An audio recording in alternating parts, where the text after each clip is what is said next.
Good evening, everyone, and welcome to another fantastic episode of The Live Well, brought to you by For Her Outdoor Apparel. If you need anything outdoor clothing-wise, hit Jennifer and Peyton up with For Her Outdoor Apparel. They got what you need, from sun shirts to hoodies to hats. You name it, they got it. We have Mr. Austin Neary, the co-founder and owner of DreamCatcher's Fishing Supply and the co-founder of FishTips, a new app service that you can download onto your phone, and it's got a whole lot of different information on there, and he's going to go all into it. And without further ado, our host, Mr. Danny Pruitt. Take it away, Danny. That's a good job there, Ryan. I appreciate it. I'm trying not to laugh at how serious Ryan is. He does a fantastic job. But guys, welcome to the Live Well tonight. We got a great show. Again, if you're watching on YouTube, make sure you hit that like and subscribe button, click that notification bell, and follow us on all our social media platforms, TikTok, Instagram. What all else we got, Ryan? We got a Twitter, something like that? Twitter, TikTok. We have a Twitter, TikTok. We have those things. So make sure you follow us. And again, on the YouTube page, check out our members only section where Ryan is giving you fishing reports and stuff that you can't get anywhere else for a very, very, very good deal.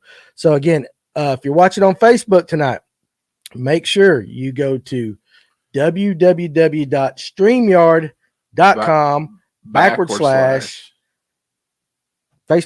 Whatever. What is it? I don't know. We got to get that right back. We got to get the www.streamyard.com /Facebook. That's what it is. Put your name in there. Yes. Put your name in there. Hey, listen, the storms last week have thrown us off our game a little bit, but we are rolling. We're going to get it going, and we're going to have an absolutely fantastic conversation tonight with Austin. We've had a great conversation so far. He even made the comment we should have been recording then, but we're here now. So again, you guys in the comment section, hello to all of you. Glad you're here. Make sure if you've got a question or a comment, hey, put it down there. If you got a question for Austin, I'll be glad to ask it. And we're just going to roll with it tonight. So, I appreciate you coming tonight. Yeah, absolutely. Man. Glad, you were on your way down here last week, and we had the tornadoes that kind of threw us off a little bit. So yes, the fact that you said, hey, I'll come back next week, that speaks a lot to us here. And so definitely want to thank you with that. I want to start off with today a little bit though. Oh, all right. I'm going to throw you a little curveball. Come on. You've been fishing a little bit on Lanier today. Yes. With one of our good buddies, Mr. Emil Wagner. Yes. So how was Lanier fishing for you today? Well, so this was my third ever time on Lake Lanier. The first time I'd ever been here, I was actually a camera boat driver for the Bassmaster Elite Series when Paul Mueller won. Mm-hmm. And then I had come down here, one of my great customers who I guided, like he was a kid. He went on a ton of trips with me up in the mountains. He lives on Lanier, and he's like, hey, come down for the herring spawn. So I did that, I don't know, maybe like 2 years ago. And then today was my third ever time on it. Started out kind of slow. Where I am in the mountains, the water temperature is still in the mid 70s. Oh, really? So when I saw that it was the same temperature as urine today, I was like, yeah, right, dude, it was 88-degree water. It's hot. It's hot. So anyways, I was up shallow, kind of did my thing. So Emil wasn't with me at all in the morning. One of my other buddies from FishTips, we were out there doing some content stuff. So we fished, caught a few 3-pounders. I literally dropped him back off at the dock, went back out, and I caught him really good in deep water. I was like, I'm going to try something totally off the wall, which I showed you, which will be available on fishtips.com as a fishing tip. Okay, there you go. But anyways, I went back out, smashed them, and was like, holy cow, that's good. Josh came back. We did some more filming, and then I got up with Emil. I said, Emil, what are you doing? What are you up to? He said, I'm just finishing up a trip. We met over at Hammond's for a little bit, hung out. He's like, dude, let's just go hit the water again. So we went out for an hour, and dude, Emil is an extremely special person. Yep. He's extremely likable, extremely talented, and a top. When I think like herring lakes, the guy is at the top of the list, if not the very top of the list in regards to skill and closing the deal. I'm jealous too, because he's such a good-looking guy. He's got the skill, the looks, everything. He's got it going on. He's got it going on. No doubt. If you're out there watching, I got a couple of daughters. Oh my goodness. But anyway, I want to hit a couple of comments real quick. You got maybe Bruce and Tammy Arnold checking in from Winterville. And hey, from Tommy and Bruce. That's what he said. Anyway, hey, thank you for joining us tonight. Tammy, it said, oh my Lord. Listen, I got these new contacts. I'm trying, people. I'm trying my best to read these comments. So wonder how much those tips will cost. Well, you're going to have to go. We're going to talk a lot more about, Emil's watching. Tell Austin he needs better hooks. No doubt. No doubt. So, Emil, how you doing, buddy? Glad you guys are here. We're going to talk about the fish tips as we get on into this for sure. 100% we're going to. But I want to know, you've been on Lanier a few times now. Compared to the lakes where you're from, what do you think about Lake Lanier? Wow, that's a great question. And I'm like a fish head, so I like to understand biology and everything. So where we are in Western North Carolina, that's where Dreamcatchers started, my business. But we have all of our lakes are what's called oligotrophic, which means essentially they're highland reservoirs with low nutrient density, which means honestly, there's just less nitrogen, right? So when nitrogen's in the water, you get more plankton. More plankton means it can sustain more shad populations, which means it can sustain quantity and quality of fish. Well, where we are, we don't have that, right? They're very nutrient scarce. There's hardly any. So blueback herring do well because they're an invasive species. So there's big herring populations, but not huge populations of fish. So our lakes tend to be very good with quality and not necessarily quantity. Where Lanier, I saw schools of spotted bass today. I have never seen in my life before. Like I'm talking about 100 fish deep schools. And obviously that has to do with seasonal patterns, and just time of the year and everything, summer deal. That's what they do. But even Lake Chattooga, we got a ton on Lake Chattooga, and the fish do very similar things.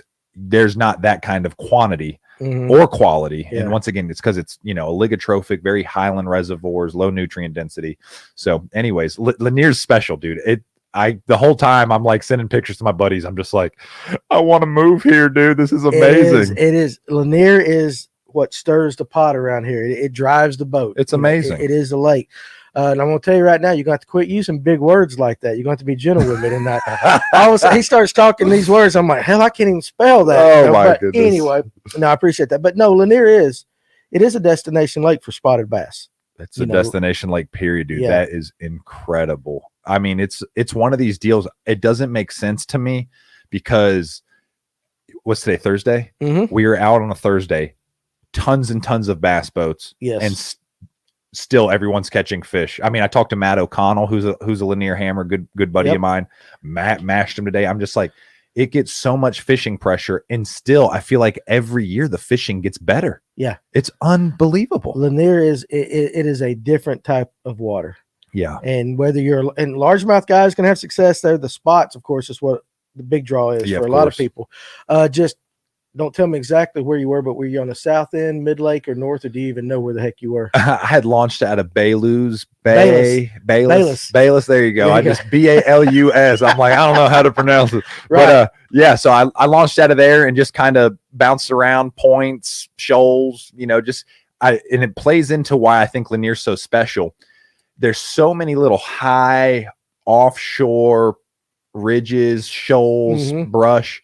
I think the fish can just get dispersed. So even though there's a lot of fishing pressure, there's not a lot of fishing pressure because the fish are just everywhere. Where if you think about places that are grass fisheries, it's like, this is the grass, this is where they live, or ledges. And they're so defined to like 100-yard stretches or a mile stretch or a half-mile ledge, and like that's what the deal is. Like it's not like that on Lanier because it's like there's so many little finger points, so many little shoals, so many little creeks that have shoals and points. It's just like the fish can get so dispersed throughout the lake. It just makes sense to why the lake just continuously puts out and puts out and puts out. It gets fishing pressure, but the fish are so spread out, the fish don't really get hammered. No, that makes sense. What is it, Ryan? About 38,000 acres?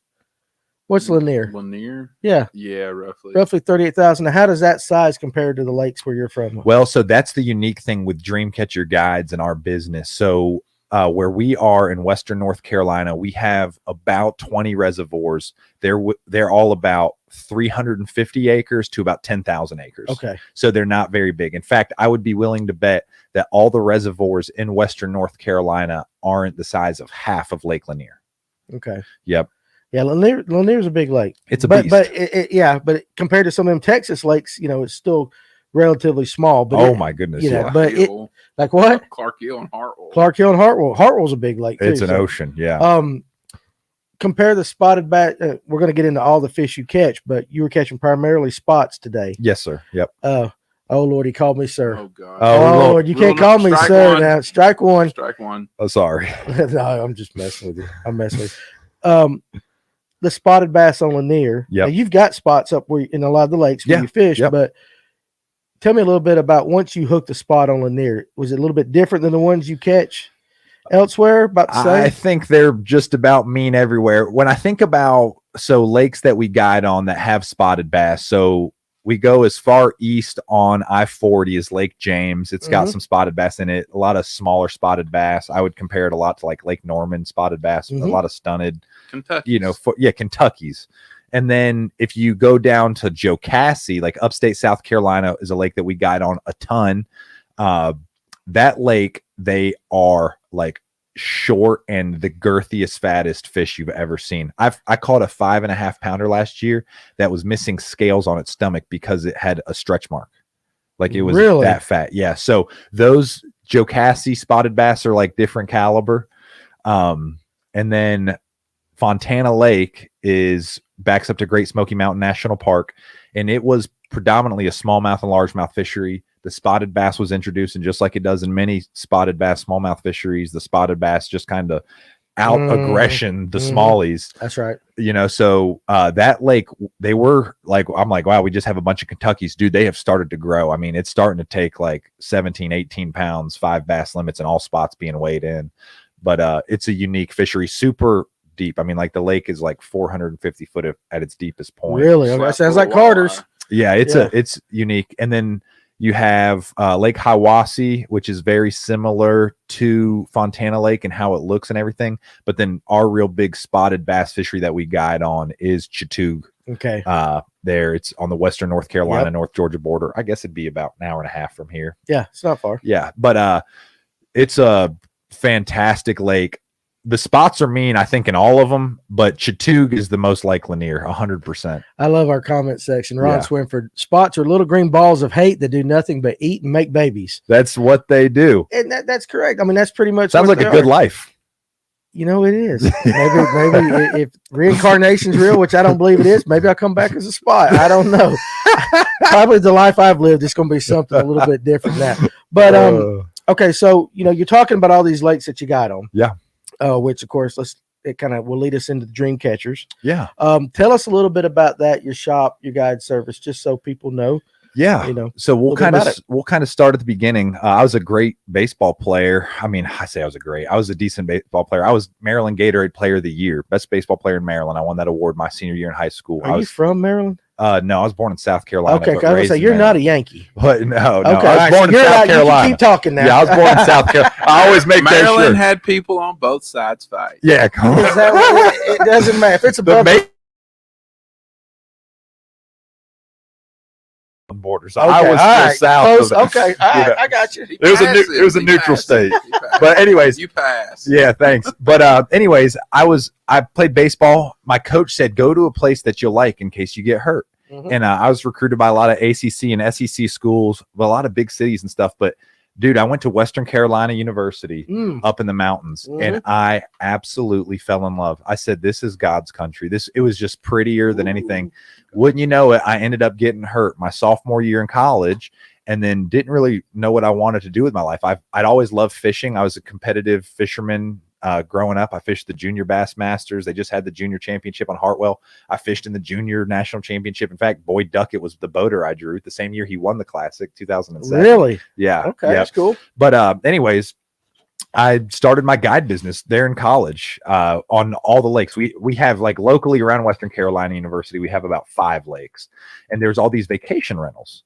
Well, I'm like, I'm going to start marketing to these vacation rentals. So I said, hey, lake fishing guide. When people think mountains, they think small streams and fly fishing, but there's nobody servicing the lakes, and our lakes were pretty good. Like, we were catching some really big fish. What we kind of ended up being known for was throwing those, big swim baits, big trout swim baits and stuff, which I'm sure we'll get into tonight. Yeah. But I was throwing these big trout swim baits, guiding people. And I'm like, this is cool. So then that took off and the guide business started to expand. And then I graduated from college, started a tackle shop. And then the tackle shop really expanded, Dreamcatcher's Fishing Supply. And then we started doing boat service stuff. And I mean, we just kind of do it all now. We've got not a huge YouTube channel. We've got right around 9,000 subscribers on our YouTube channel. So, hey, if you're watching on YouTube, head over to Dreamcatcher's Fishing YouTube channel. We're actually doing a huge giveaway right now, like $500 worth of swim baits. So hop on over there. Yeah, if you subscribe, you're entered in to win. So are we subscribed? Can we win? Are we? Yeah, totally. Son, it's random drawing. Y'all got just as much of a chance as anyone. I'll do it twice. One Fish North Georgia, one is myself. Which do you like better, the guiding or the tackle shop? So, well, that's a really good question. And when I think about it, I think I love people. Yeah. I like people. So for me, like when I think about my life, it was made to leave a legacy.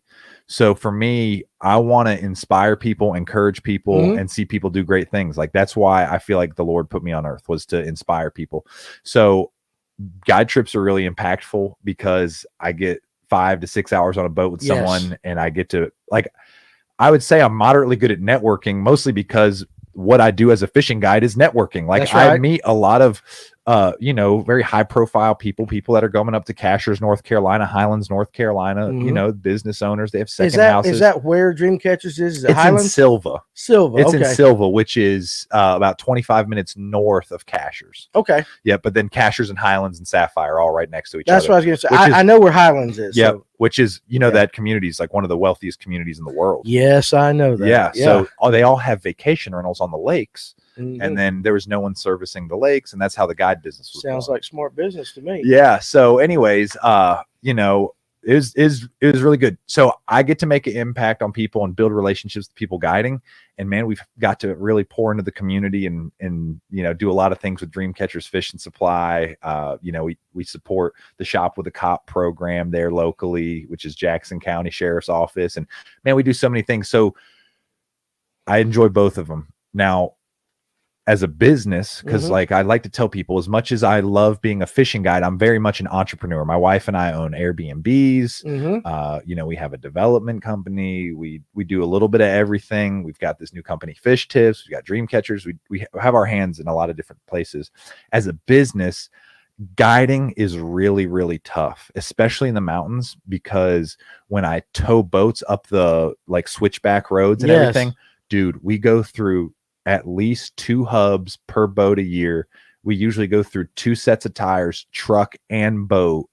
So the maintenance of all of that, the insurance when things nobody thinks about that with guides. Well, listen, I try to tell guys this, and I envy guides that guide on flatter land that don't have to climb mountain roads, but those expenses really do add up, because I'm like, what do you make at the end of the day? Like, okay, if I charge $100 an hour for a trip, call it a $500 trip, I've got $100 in fuel in the truck and the boat to because once again, now we're talking about crazy inclines. My fuel mileage goes down.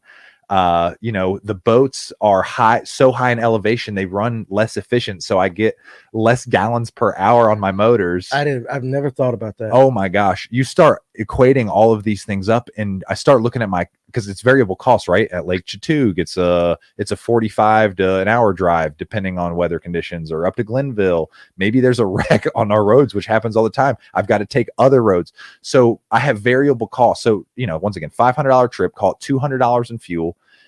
My labor, let's say you're just a modest, let's say $20 an hour, or whatever, maybe $40 an hour.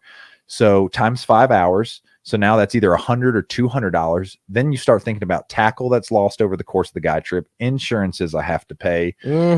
Dude, nobody thinks about that. Well, listen, I know, and there's this and this is something that I'm so passionate about, because like, once again, I want to leave a legacy, and I want to see people, I want to see people maximize their life, whatever it is. I want to give a shout out to you, Danny, and you, Ryan, because you guys are like, hey, I don't want to go work a job that I don't enjoy. Right. I want to try to do it on my terms and my way in the fishing industry. And listen, I applaud you guys, because that takes a serious desire of passion and listening to your heart, and it's special. But back to the whole thing is like, I care so much about seeing guys, Dreamcatchers. My business is Dreamcatchers. Mhm. It's because I aspire to help everybody reel in their dream catch. Okay. So the fishing industry is a dream catch for you guys. It's a dream catch for a lot of people.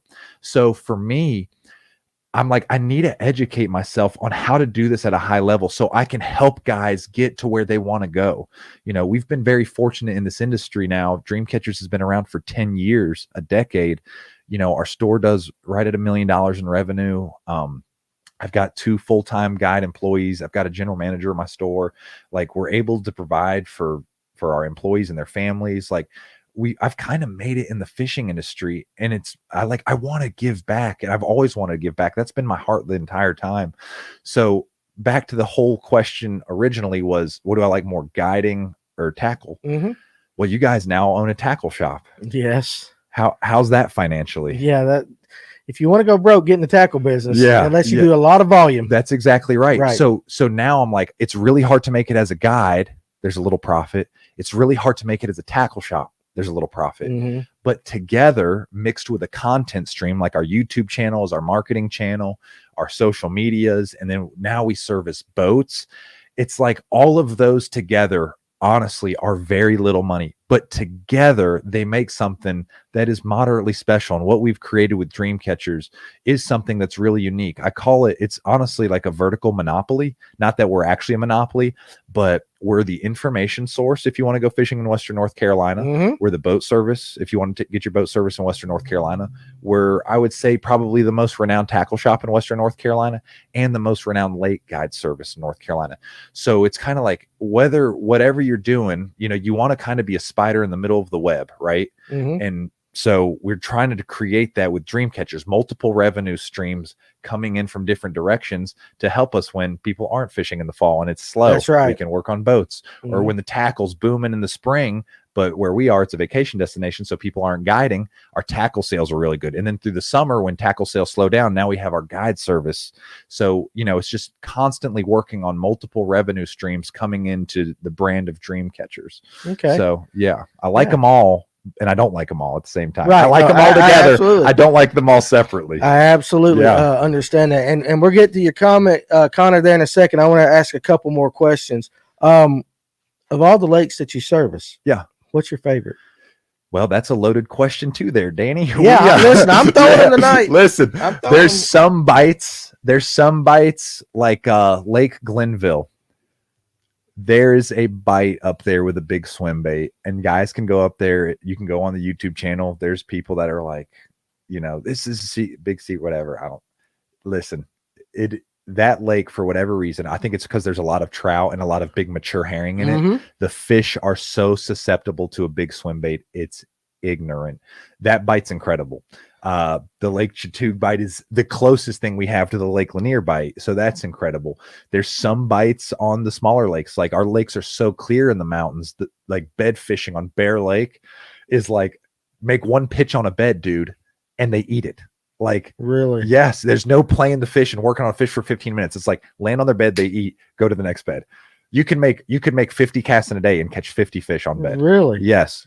Is that because of lack of pressure or just that don't crazy? know. I don't know why that lake is like that. So, but all these lakes have different bites. There's a ditch bite on Fontana Lake that's just literally throw an A-rig out and you could catch a 4-pound smallmouth, a 4-pound largemouth, and a 4-pound spot all on the same A-rig. I mean, so all of the lakes are really unique for different reasons. When people are booking guide trips with us, they're like, hey, take us to what you think is the best. We obviously try to vet them based on their skill level to say, hey, you know, like, can you use a bait caster, use spinning rod? And if they say, what's a bait caster? We're like, all right, so that already, limits us to some bites, you know, that limits us to some bites, you know. Absolutely. But all the lakes are really special for all the reasons. My home lake is Lake Glenville. It's 1,600 acres. It's a big swim bait lake, man. It's just like probably where Dreamcatchers if someone's heard of Dreamcatchers before, it's probably because they've seen a video of us catching between a 20 and 30 pound bag on up there on big swim baits or jerk baits or something. Well, your reputation definitely precedes you, because I've had a lot of guys in this area talk about Dreamcatchers. Oh, really? That's great. Yeah, you know, and they're locals around here in Pickens County, and they'll be like, "Have you ever been to Dreamcatchers?" And I'm like, "No, I haven't." You know, so we're gonna have to come out there and see you. Yeah. Now, I'll say this: I'm gonna We got a bunch of questions. we got questions, and we're gonna get to all of them, but I want to go ahead and hit Michael's first before I get into the fish tips. We're gonna get into that. He wants to know how you got hooked up with Ben Milliken. Oh my goodness. My boy Benzel. That's what I call Ben. Yeah. So Ben's a big swim bait guy. Mm-hmm. I'm a big swim bait guy. So what inspired me was the Southern Trout Eaters DVD, which was filmed in North Georgia, Right. throwing big swim baits. Well, those guys left. And then that's when I started my guide business. I'm like, oh my goodness. Like I started doing market research and I'm like, holy cow, half of these VRBOs and half these Airbnbs are on lakes. No one's servicing the lakes. So that's the special bite that we were doing. We were catching these fish on big swim baits. And anyways, he likes to throw big swim baits. Well, he had reached out. We had got some Hinkle shads in, or Hinkle trouts, and he had reached out about getting them. And I'm like, oh, cool. It's Ben Milliken, you know, whatever. And then he had said something along the lines of like, hey, I like your content. And I'm like, oh, well, that's mutual. You catch them on big swim baits. I do too. And, you know, so we just kind of hit it off really good. Like there's a lingo when you're talking big swim baits. There's a lingo around it where, you know, from sink rates to twitchy to chop to, you can just have conversation with some guys and they just know. And Ben's one of those guys. We just hit it off real well. Well, come to find out, Ben has a son that's 3 years old. I have a son that's 3 years old. Okay. Ben's wife is the same age as my wife. They're both pregnant with a girl. Like we just ended up, we're like same stage of life. He's a fishing entrepreneur. He's a couple years older than me. I'm an entrepreneur in the fishing industry. He's a big swim bait guy. We just had a lot of things in common. And, you know, we ended up just hitting it off real well. So he came up and fished with me because he wanted to do the Southern Trout Eater, like mountain deal. He ended up catching a couple 6 and maybe like 1.7 and another 6 pounder, which for here is huge. Mm-hmm. And then he was like, dude, come on down to Texas and let me show you that. And it was stupid. One day we had 47 pounds and our best 5 fish. Seriously, what lake was that on? Or can you say not? All right. Yeah. Remember you asked me, he asked me pre-podcast, what's off limits? I said nothing except that. I always have a way of finding. Yeah, that's pretty good. You said we had a lot of questions, but it wasn't, I'll say this, it was a public lake. Yeah. Okay. It was a public lake because a lot of people give Ben flack and like, oh, he's fishing private lakes. Nope. Super public. We were around boats all day. Ben is dude. I got to be careful because I just spent time in the boat with Emil. Ben and Emil are two of the, I've fished with some unbelievable fishermen. They are two of the top 5 fishermen I have ever spent time with in the boat. Really? They might be 2 in the top 3. Emil and Ben both have bass master faces of the industry in their future. That's and high I'm praise. Privileged to know both of them. I know. I've having a meal in here. We'll have to get Ben in here one of these days, you know, like that. Yeah, no doubt. Where do you want to start with the questions there, Ryan? All right. So Ken Burke wants to know, he's from the Dirty Myrtle. Where were you at in South Carolina? Rock Hill, just south of the state line. So I was actually born on Little Allison Creek on Lake Wiley. Okay. So, yep. There you go. Yeah. All right. Danny Hogshead wants to talk about Lake Burton. Okay, so whoa. All right, so you fish Burton? Love it. Do y'all guide up there? We sure do. All right, so let's just give a little what's going on Burton right now. Well, Burton's a lot like Lanier. So once again, I think a ligotrophic lake, highland, there's that big word again. A ligotrophic. Ligotrophic. Yeah. It just means I'm gonna say ligotrophic all day. Listen, it pretty much in redneck version, it just means the lake sucks. Okay, that's what you need to say. All right, right there. I understand it now. It's a lot like Lanier. There's offshore brush, there's high spots, there's shoals. The deal is there's way less shoals and way less points and so forth. The spotted bass are doing the same thing. Now there is a little bit of a grass that's starting to pick up on Lake Burton. It's called Elodia. It's not hydrilla. A lot of people, that's right. A lot of people think it's hydrilla. It's the non-invasive cousin of hydrilla. Okay. It looks like hydrilla. It does look exactly like hydrilla. I'm going to give you guys a little hint. The pickerel love it. If you want to go catch some pickerel, oh my God, dude, if you want to go catch some pickerel, roll a spinnerbait in the Elodia. Yes. And I had a customer last year catch 8 pickerel in a row before I'm like, dude, we're leaving. We're just leaving. Right. You know, but anyways, Lake Burton's really unique. Okay. It's you know, it used to be incredible, the trout hatchery, the double-digit fish and everything. I think fishing pressure, a lot of people started keeping those monster giant bass. You know, it's where the two biggest bass of my life have come from. I caught an 11.5 pounder on a jig under a dock. And then I caught a mega bag one day swim baiting with my wife. This is a good story. I caught like 34 pounds on a Huddleston, you know, looking trout bite. Well, my wife, who's like, she can't throw a bait caster, she can't do anything. I'm like, babe, you got to experience this bite, so let me cast for you. And my dad goes, oh, dude, why don't you just give Molly like a live trout and let her, like, you toss out a live trout for her, because she's not going to know how to throw these glide baits or, you know, how to trigger a bite with a hook. Right. So we go out with a live trout. My wife, her first cast catches like a 9-pounder. That's insane. It's insane, right? Well, anyways, I hook up another trout for her, and I'm like, holy cow, like I had just caught one that was like a 6-pound spot on a hud, choked. I mean, like you couldn't see an 8-inch hud in a spotted bass's little mouth, like it was gone.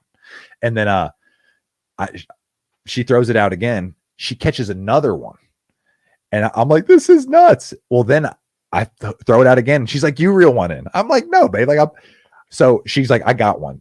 She's like, reel it in. She's like, I'm having so much fun. I reel it in, 12.5 pounder.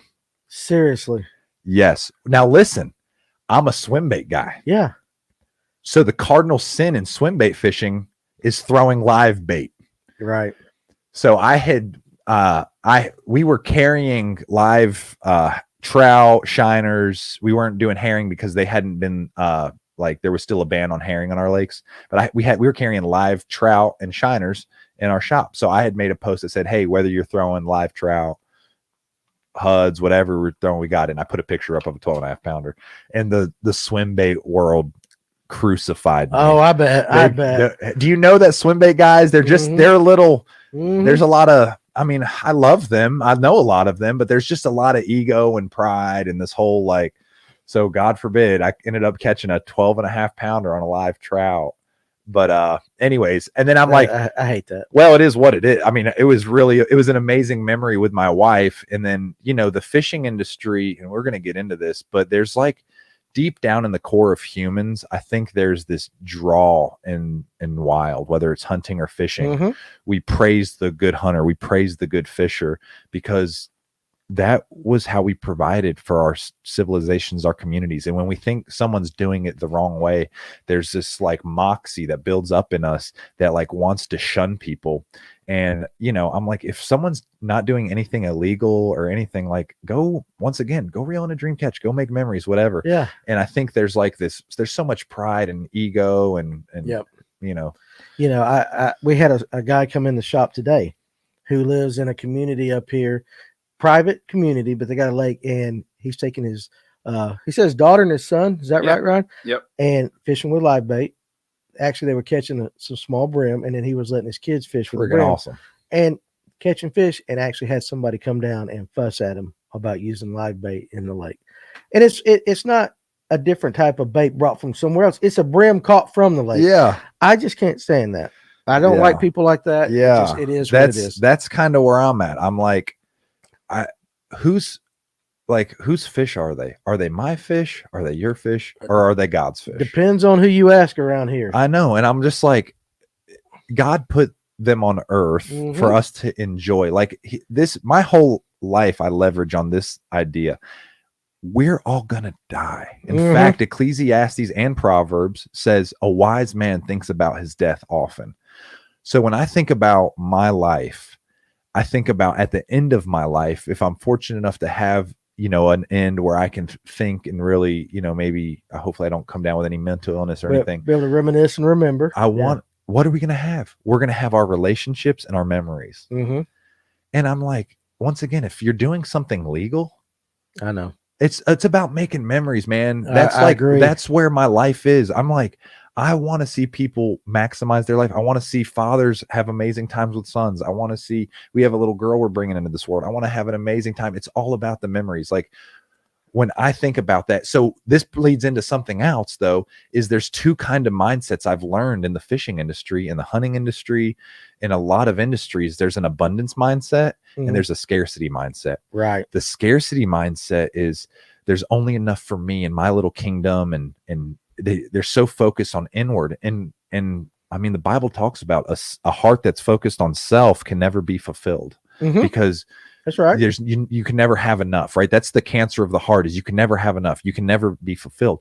Where the abundance mentality is like, hey, there's enough for everybody. You can win, I can win, we can all win, and we can do things together and make better memories. And that's kind of where I rest, is I'm an abundance mentality thinker.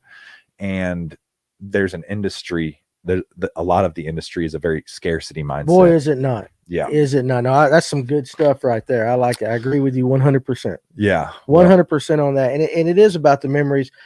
Caught a lot of fish on artificials, but the ones I remember most are as a kid. Bobber and a shiner. Oh my gosh, you know, dude, I remember those. Fishing. My dad used to, we had a cast net, like a little 4 or 5 foot cast net. We'd catch these brim and throw them out under a big float, dude. I grew up doing it. I know. That's how I was thinking about it the other day. Every pond in Forsyth County at one time, I have thrown a brim under a bobber.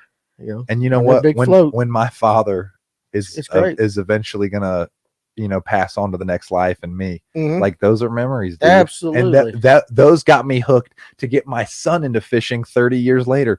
And so my son doesn't even know that. Yeah. He's too young to even understand that Big Papa took daddy fishing with live bait, you know. And anyways, we could talk about just that stuff all night, but I love it, man. I like whatever it takes to keep kids away from drugs, off the streets, from making bad decisions. Fishing. That's right. Fishing is a great way to hook a soul. I've got an addicted soul. Hey, man. I like it, man. Yeah. I like it. Let's pull up Wyatt's again. If you got a fish tips question, we're going to get to that here in a little bit. I want to pull up Wyatt's question up, if you don't mind. What would be the best big swim bait to incorporate into tournament fishing on the herring lakes for offshore brush and such? Yeah, so good question, Wyatt. That is Wyatt. Great question, buddy. You know who he is? He's the kid that we watched singing on the. Yeah, we was watching. Wyatt. Yeah, we was watching Wyatt. You're in 7th place right now. 7th place in the national championship. Yeah, awesome, Wyatt. I'm pulling for you, buddy. Yeah. And you're an extremely talented musician, man. I was watching that live when we walked in. That's incredible. That's right. See, we support our locals. Yeah, that's fantastic. So. That's a great question, Wyatt. There's a couple baits. We have them available at DreamCatchersFishing.com right now. One is I brought one in. I think it's the most revolutionary tournament swim bait probably ever. It's the DRT Tiny Clash. And what's so unique about this bait is it looks like a crankbait, right? There's a lip that makes it like a wake bait underneath the surface. Yeah, the lips change. Yeah, just how it is right here. This is like a 5 to 6 foot diver. I can take that lip out. And now it's a walking style bait. It's like a chop style walking bait. It's got a deep diver lip. So, when I think about price per action, like when I buy a magic swimmer or I buy a glide bait, I get one action. I get this action for $100, or I get this action for $100, whatever. With this bait, with all the lips and different tails, it's like 27 baits in one. So if you think about the price per action you're getting, it's only like $4.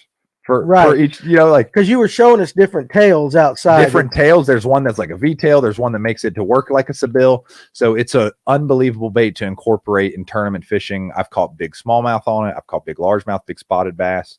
So, when I think about offshore fishing, I can crank down to brush with this. I can throw it as a walking bait up over the brush. It's a really unique bait. It's 6.5 inches, which, by the way, we had so many herring coughed up today that were like 6 to 7 inches. Yes. The whole time I'm holding these herring and I'm looking at this swim bait like I probably need to be doing it, but they were smashing top water and I couldn't stop. I understand. So anyways, great question, Wyatt. Thanks, man. And go ahead and say real quick again where they can get it. That is DreamCatchersFishing.com. They are really rare hard bait to get. We currently have maybe I'd say 20 of them left in stock. What is that? This color is called Queen, and it's like a chartreuse pearl. It's really good in muddy water. I had the other ones tied on, I think, which is why I didn't want to bring a rod down here. What other colors do you have in it? Like a chrome. Chrome. Okay. Yep. And it's what you think it is, right? North Georgia was. Chrome. If it ain't chrome, go home. That's what I tell bone and chrome, right? Yep. That what Randy Blockett says? Yeah. Bone is overrated. Bone is overrated. We done talked to him about that. Instead, you need to throw baby bass. Baby because, bass. Baby bass is bone underneath it. Yeah, I guess we have no idea what he was thinking. But it is what it is. Everybody is entitled to their opinion. Yeah, there you go. All right, pull me up another question right there. Yeah. You got another one. All right, so next question coming up right here. We have, and again, we'll get to the fish tips. One right above the that. second half. Yep. We have, what's the best time to throw a swim bait? Wow, that's a great. All the time. Yeah. Honestly, this is where I think a lot of people get a little bit intimidated by swim baiting. They think like, what's the best condition? So when I think about swim bait fishing, and obviously I'm a swim bait guide, like that's what I've done. That's Dreamcatchers has gotten the name because of swim baiting. It is an all time of the year bite. How you fish conventional tackle is exactly how you would apply big swim baits to your fishing. So for instance, when they're smashing a jig slow, lethargic on the bottom, like a football jig in the wintertime, you can incorporate a Huddleston, a slow moving, very lethargic, thumping boot tail swim bait. As it kind of warms up, what do they tend to eat? A jerk bait, really good, or a square bill. Well, now you can use a crank down bait like a square bill or a glide bait that has that same jerk bait style action, right? Just like a Mega Bass Vision 110 or a +1 or whatever. So you can use that. In the summertime, we like throwing top water. You can throw big wake bait style top waters or, serpentine action baits, right? The warmer the water, the crazier the action you can get. So you can go to a Seville Magic Swimmer. Today we used the Sashimi, the new Spro Sashimi, which I am a huge fan of.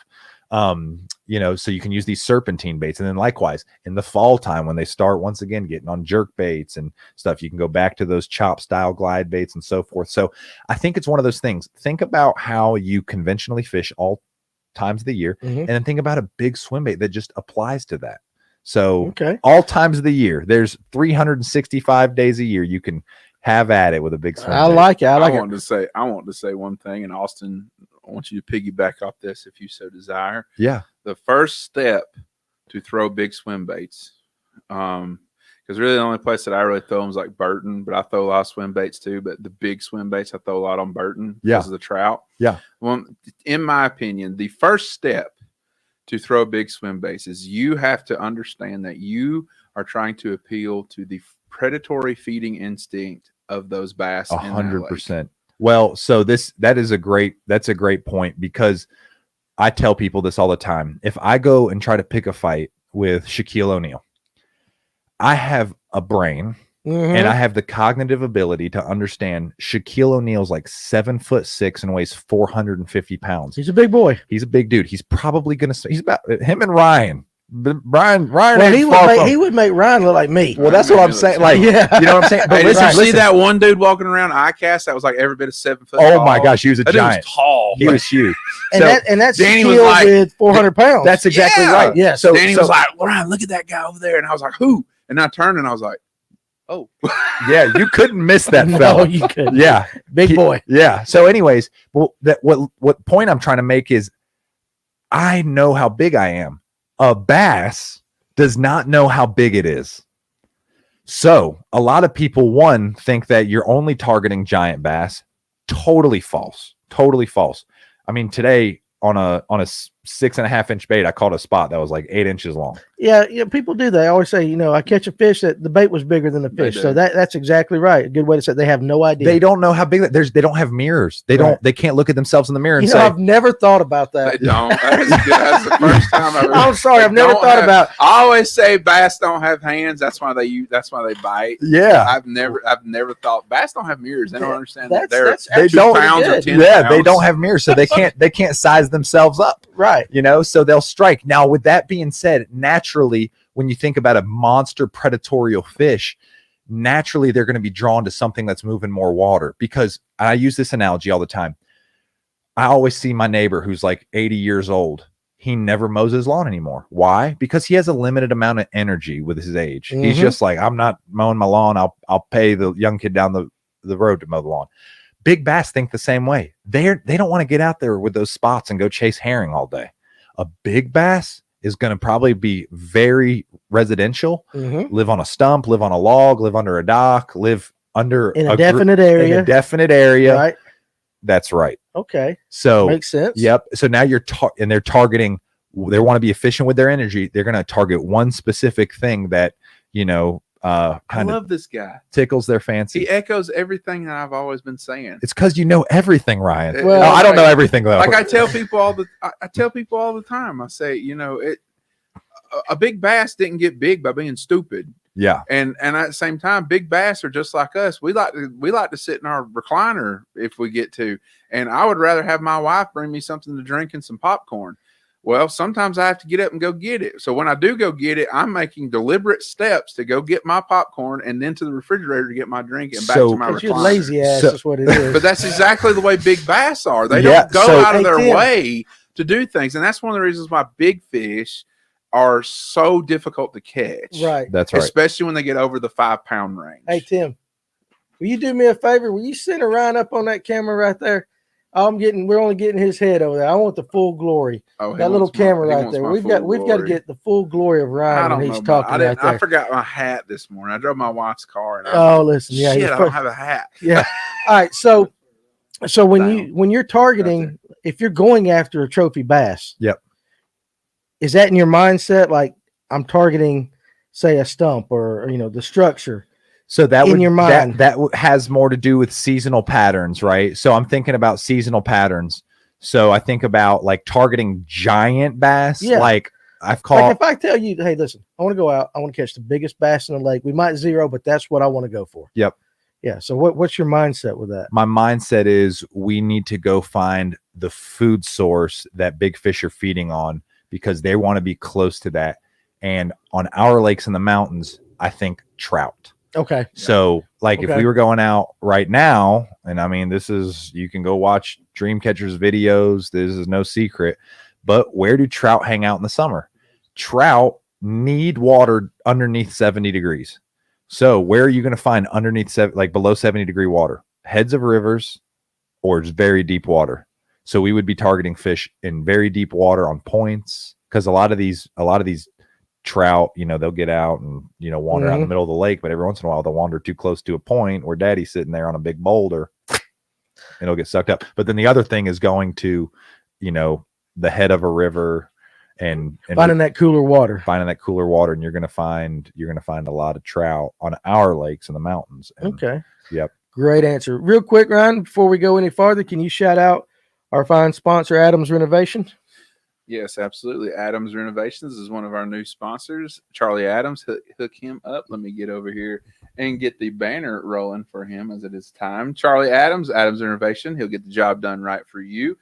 He specializes in remodel work from everything to new decks, fences, deck reworking, bathrooms, painting, whatever. You got it. He'll do it. I'm telling you what, he does a real good job.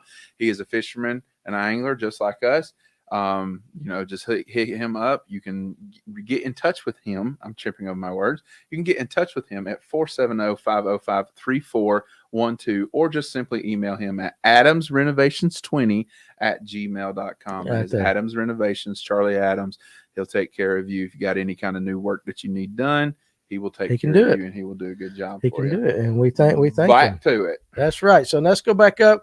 I know we skipped some questions. So we got two like technical questions here, Austin. Okay. Let's first one. Let's go.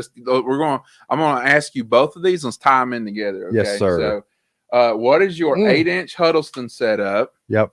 And then in terms of with that setup, talk about the line that of course. Please. Fluoro, mono, or braid. Yeah. So when I think about all of our lakes are extremely clear. First off, so I'm almost always throwing fluorocarbon. Okay, makes sense. The only time I'm not throwing fluorocarbon is with my Hinkles.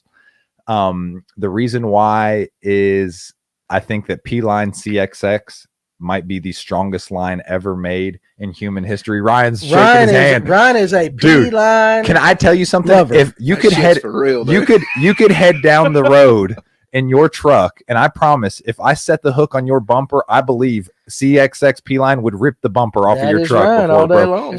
That's or break my wrist. 20-pound tested. Yeah. Rope. Dude, it's unbelievable. So anyways, I'm almost exclusively throwing fluorocarbon. I think with those giant Hinkle baits and stuff, just because they're so big and so heavy, the rigidity of the CXX copolymer line. And once again, the baits are so big, the fish are super dialed in on that bait. They're not paying attention to the line. Where like those slower glide baits or a Huddleston or something, they're getting up and they're queued up, boy. They're watching that thing like a hawk with their one eye on one side. Right. You know what I'm saying? He actually looked like a bass right there. Yeah. So anyways, what pound test do you like to throw on your HUDs? Because I'm a 15 guy. Jeez, I had a guy catch a 9.5 pounder with me with 15-pound test on his HUD, and the whole time my like heart was in my stomach. My heart was in my stomach. I'm like, this thing's gonna break off. He caught it. It was 9 pounds 5 ounces. Yeah, dude, I'm a 20-pound till I die. I might even get like a Post Malone face tat that says 20 pound under the eyes. Like, let's don't do that. Yeah, okay. But see, you're like me. But see, you're like me though. You're a double San Diego Jam guy. I am a double. Listen, I saw that knot out there, and I was like, these fat fingers are not tying that. Yeah, you need an abacus to figure out how to tie the double San Diego. What'd you say, Ryan? It's not that hard to tie. Yeah, I'm having enough trouble with my Albertos. So no. Everyone's all like Palomar. Listen, they ain't nothing like having 3 wraps to the eye. Dude, it's a strong knot. I mean, we could talk about that knot. There was like a little tie-off competition at one of the Elite Series events where like it was 10-pound Berkeley line. If the line would break above 10 pounds, you won like $100. And everyone's tying Palomars and like clinches, and my buddy ties a double San Diego Jam, and the thing broke at like 13.5 pounds. Really? And I was like, deal. Never tying another knot ever again. If I can fit the line, if I can double it up, because it's doubled up like a Palomar knot, right? If I can double up a line through the line tie, it's getting a double San Diego Jam. I don't care if it picks up little grass, algae, whatever on the bottom. It's getting a double San Diego Jam. You trust it, it's a beast knot. Yeah, you can't break it. If you mix that knot with CXX, oh my god! I'm telling you, I'm not kidding. Don't hang it in a tree that you can't. A rod, dude. I'm going to tell you guys this. This is no joke. I had a customer hang up a jig with tactical P-line, which is one of my favorite fluorocarbon. He hangs up a jig on like a log that probably has like a 6 or 8 inch diameter. It was pretty big lay down. He hangs it up, and I'm like, dude, just break it. So he starts pulling on this thing, and I'm like, golly, we take that line, the 20 pounds, it was 20-pound P-line or 17. It was 17-pound tactical P-line fluorocarbon with a double San Diego Jam. I wrapped the line around the cleat of the boat and stomped. I've done that. Stomped on the trolling motor and drug the tree to the middle of the lake. Yeah. Got the hook back, dude, and the hook was almost straight. Yeah. A thick gauge flipping hook. I'm like, it was the line, 17-pound tactical P-line fluorocarbon, double San Diego Jam, was stronger than like a 2-millimeter gauged flipping hook.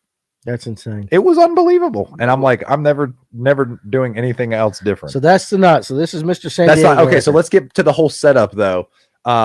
You know, you get a lot of guys that are like Swimbait reels, round reels, and man, I'm a low profile reel guy. I'm a big fan of the Tatula 200s and 150s. They're a heavy duty geared reel. The 150 has a shallower spool.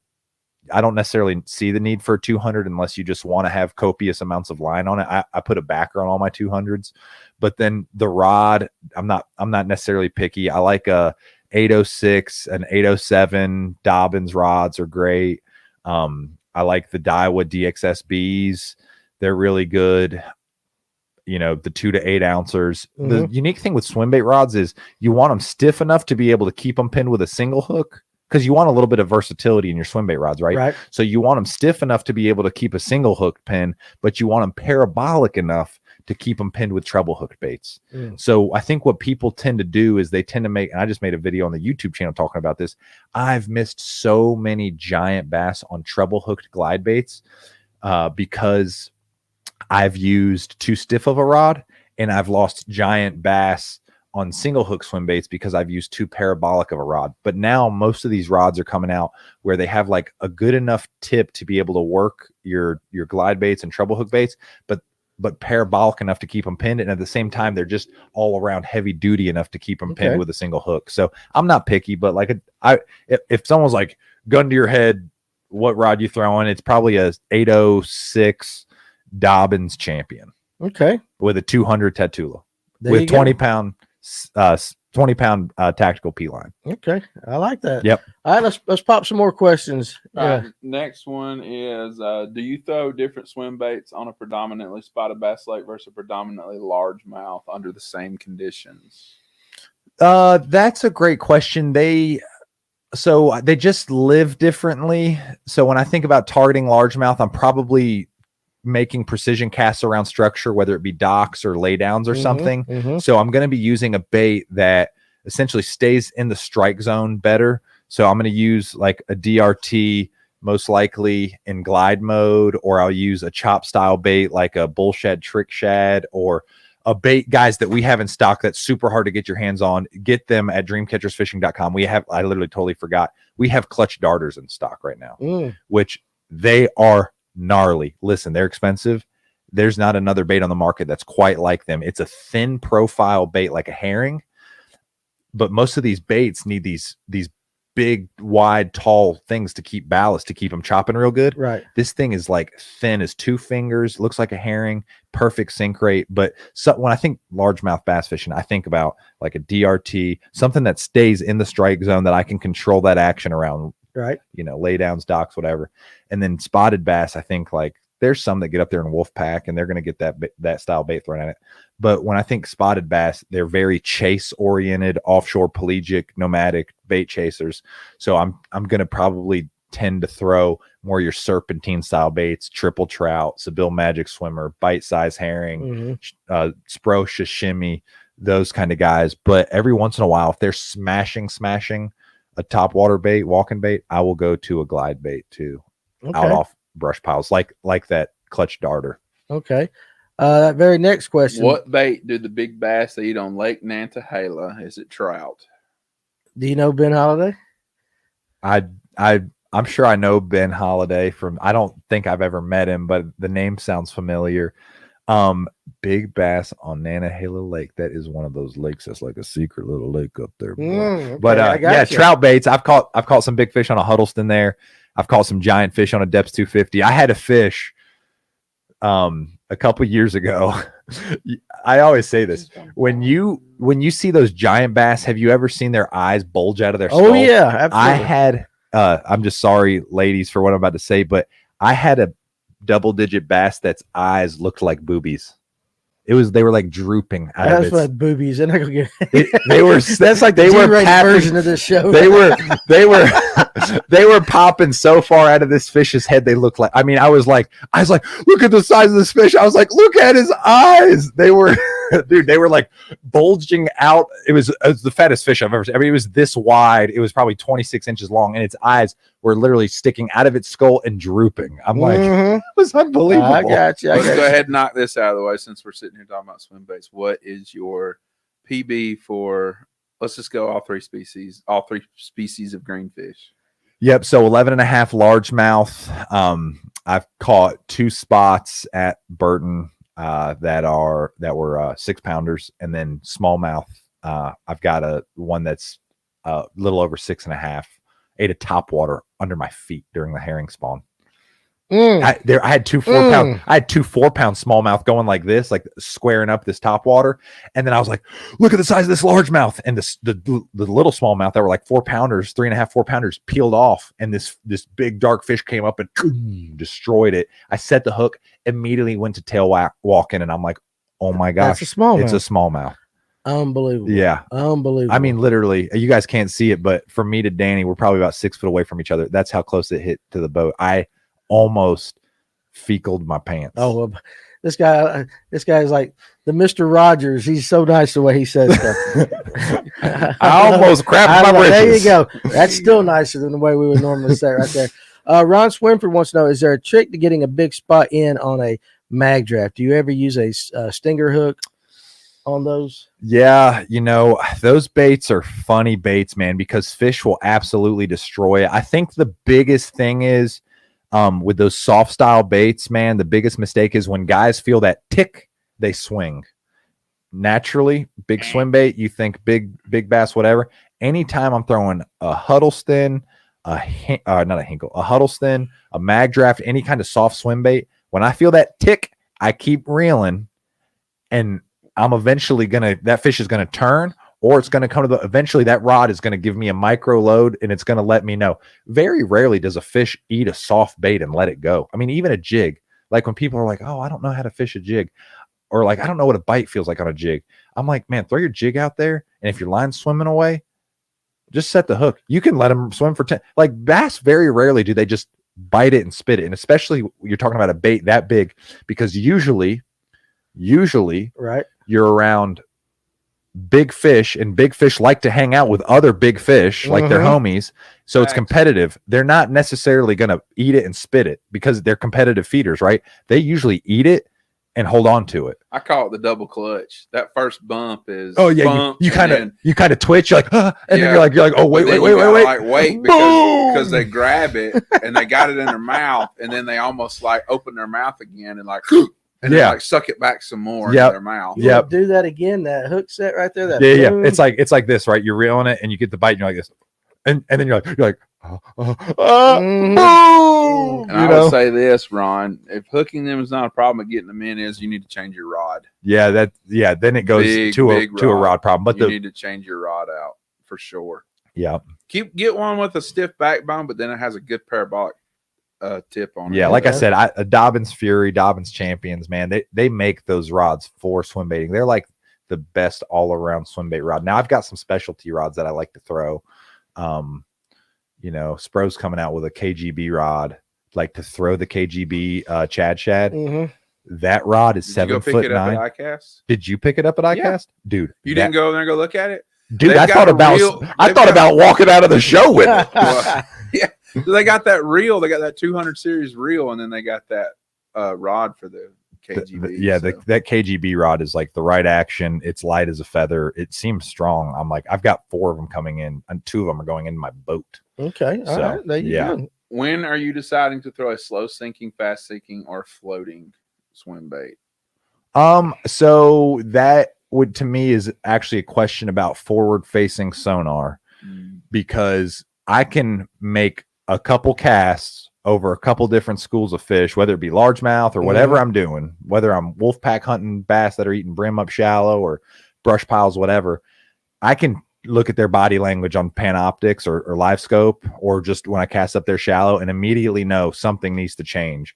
So I usually start with a slow sink, a moderate sink. Okay. And then if my bait is rising too fast when I'm reeling it, I know I probably need to add more weight, which means I need to go to a faster sink. Or maybe I'm noticing they're super aggressive to push it to the top.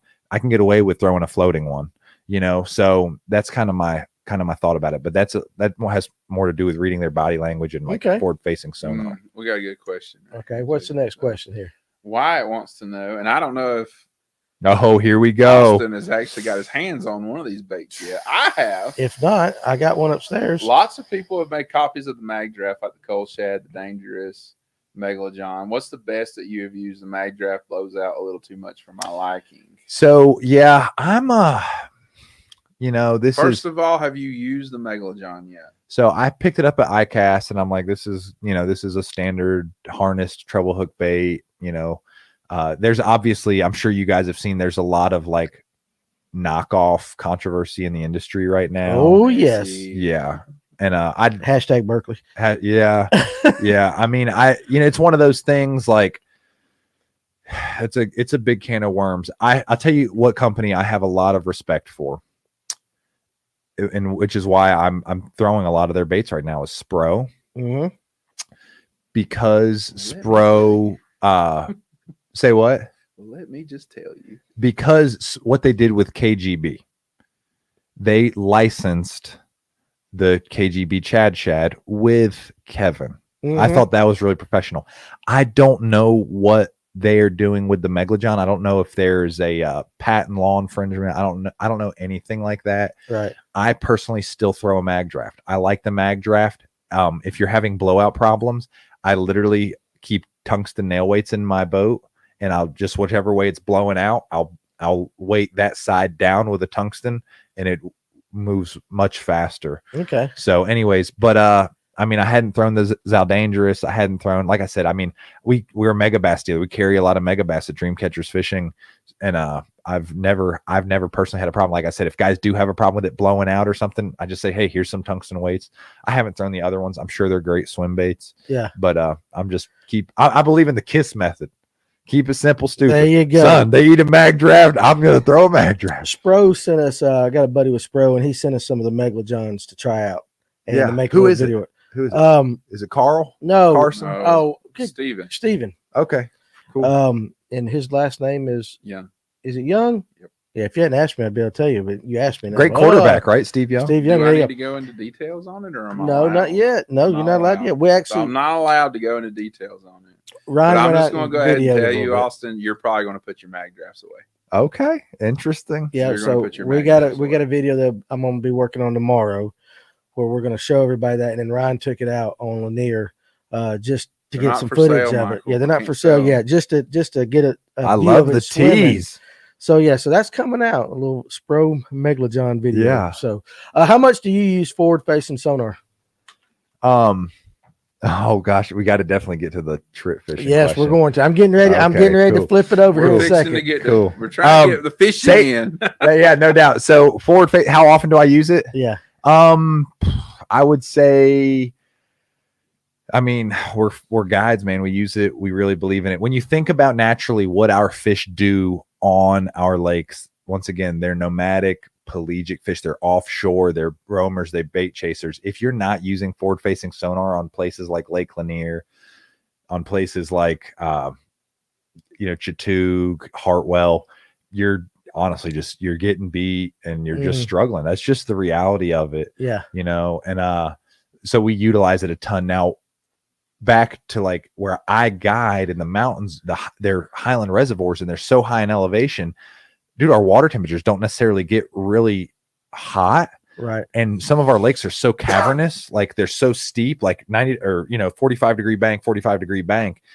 So our fish, they'll suspend out there, but the cool water mixed with like kind of the topography and just natural rock and a lot of our fish just stay shallow. So some lakes like Glenville, even Chatoog, Fontana, some of these lakes barely. Well, I don't ever turn my graphs on to fish when I'm on guide trips, but then I'll go and turn around on a herring lake, and even some bites on Glenville and some bites on these other places. There are offshore brush piles, and that's the deal. So, it's once again, like I am such a believer in like deeper thought and deeper thinking of like why to do something. So for me, it just has to do with seasonal patterns and where I'm at. If I'm at Chatoog, best believe I'm gonna be having some dang forward facing sonar on. If I'm on some of my lakes, like right now, dude, there's some lakes that are still in the low 70-degree water where I am. They're still shad spawning. We still have almost August, and you're having a shad spawn. 100%. That is crazy. All right, so you guys, we've got a couple questions throughout the night about fish tips. Yeah. And so I think we've covered the swim bait stuff very well. Yeah. So I really honestly didn't expect to talk that much, but great information on the swim bait game. And again, go to dreamcatchers.com. DreamCatchersFishing.com. Dreamcatchers Fishing. Okay. DreamCatchersFishing.com. And check out some of these baits he's talking about. I also will get with you afterwards, and we'll put a link. Okay, great. We'll put a link. Yeah, for sure. Get a commission. Yeah, no doubt. We're entrepreneurial, right? That's right, dude. Okay, so let's talk the entrepreneurial side of the show. That's right. Hey, listen, we gotta make Here we go. All right, so it's time to talk about fish tips. Now, a lot of you guys already know about it. For those of you that don't, I'm going to allow you really quick just to say what fish tips is, and then we'll get into the specific questions. Yeah, absolutely. Yeah. So I've been a guide for a decade, 10 whole years of my life. I have never, about to say this, I have never had a real job. I've never worked for somebody. I've always been a solo entrepreneur. So as a fishing guide, I started the tackle shop, anyways, we got on a bunch of lakes. Well, it would never fail. I would have multiple people reach out and say, hey man, how you catching them? Right. And I'm always like, this is a really awkward question for a fishing guide, because in one hand, I'm like, I want you to book a guide trip. So I'd say, hey, do you want a guide trip? No, I don't want a guide trip. All right, we have our tackle shop. Hey, you come by the tackle shop so I can kind of dial you in and sell you some baits, because that's how you would support me. There's no way to monetize my information. These guys are asking me, hey, how you catching them? Do you want a guide trip? No. Do you want to come by the tackle shop? No. All right. So this kind of just went on. I'd be like, hey, look, man, like I've got a family, like I've got a child, I've got a wife, I've got a mortgage. Like this is how the Lord allows me to provide for my family. Like my countless hours of learning on the water. I have my time, I have fuel, like I have costs associated with being on the water and my knowledge. Like, so because I have cost, it has to cost something. My information, it's worth something. It's worth something because it has cost. It has worth. Absolutely. That's a great way of wording it. So this kind of kept happening. Well, I started kind of saying, hey, do you want a guide trip? No. Tackle shop? No. Hey, let me make a fish tip for you, or let me make a tip for you. And I would like drop a Google pin and then send a text, say, hey, this is, I would look for stuff like this. I would throw these baits. This is how I do it.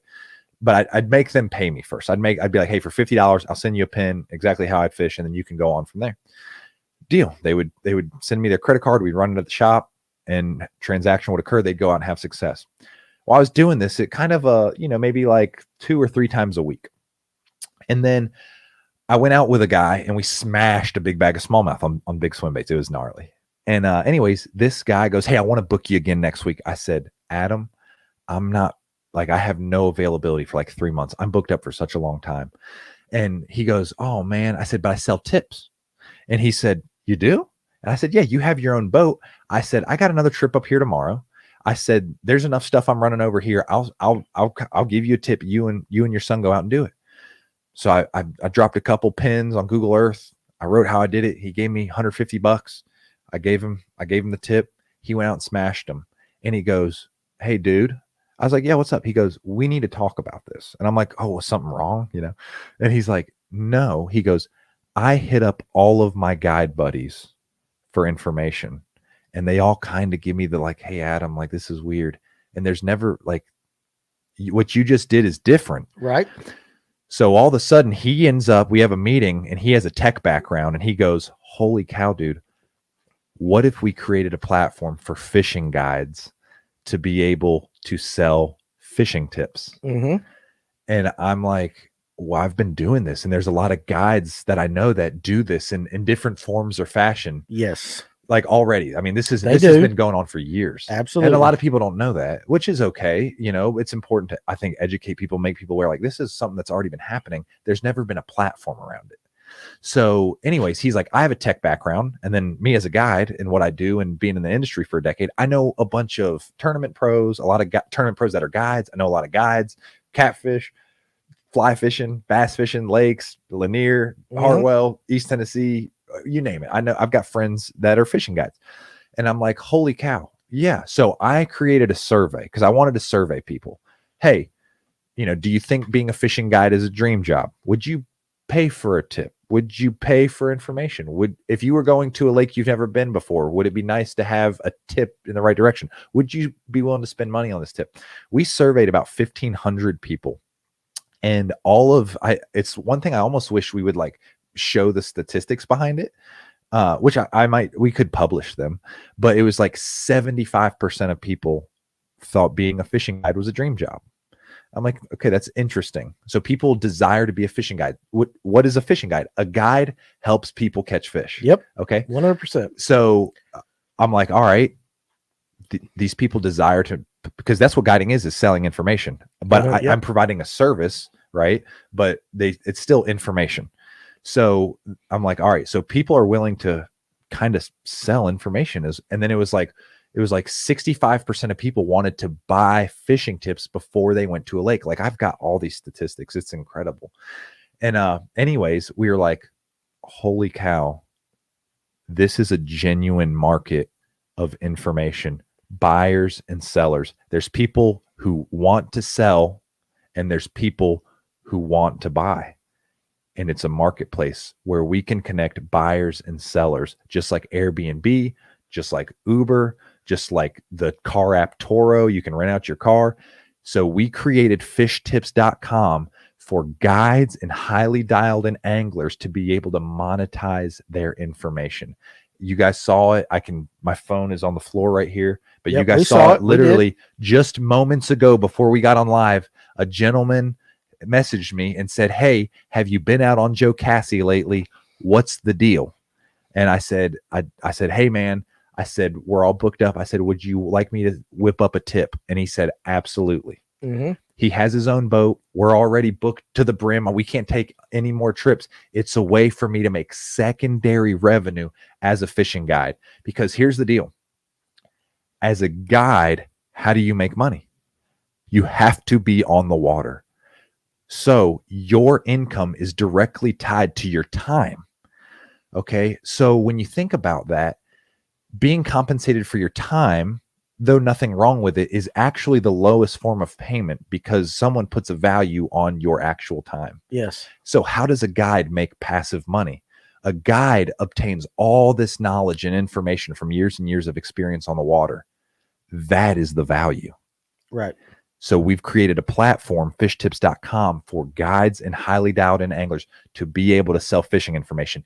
With that being said, wow, did it set off a bomb? Yes, it did. In the industry. Yes, it did. Crazy. You know, and it's funny, and we kind of talked about this beforehand. In North Georgia, this is something that has been going on in, like you said, in different ways, you know, in different fashions. It's not so much been on a single platform, but it is being done. 100%. We just used, was it Southeast? What is it called? Southern Fishing. Southern Fishing. $99, you can get some waypoints. Yeah. It's been going on. Yeah. But yeah, it's kind of shocking to see the response on both sides, you know, a little bit. It seems like people are either for or against it. It's very polarizing. It is polarizing. We didn't really, I mean, dude, when you think about those surveys, because once again, back to like, okay, our thought and conversation we had all the way earlier about people, they love the outdoors. I think our souls are tied to the outdoors. So when you hear anything going on in the outdoors that's just different, naturally it just kind of wells up emotion in one way or the other, and you're going to feel strongly about it. So I know we got several other questions, but I see Zach Ferguson's comment right there. Pull that up, Ryan, right there, the very one right there on the bottom.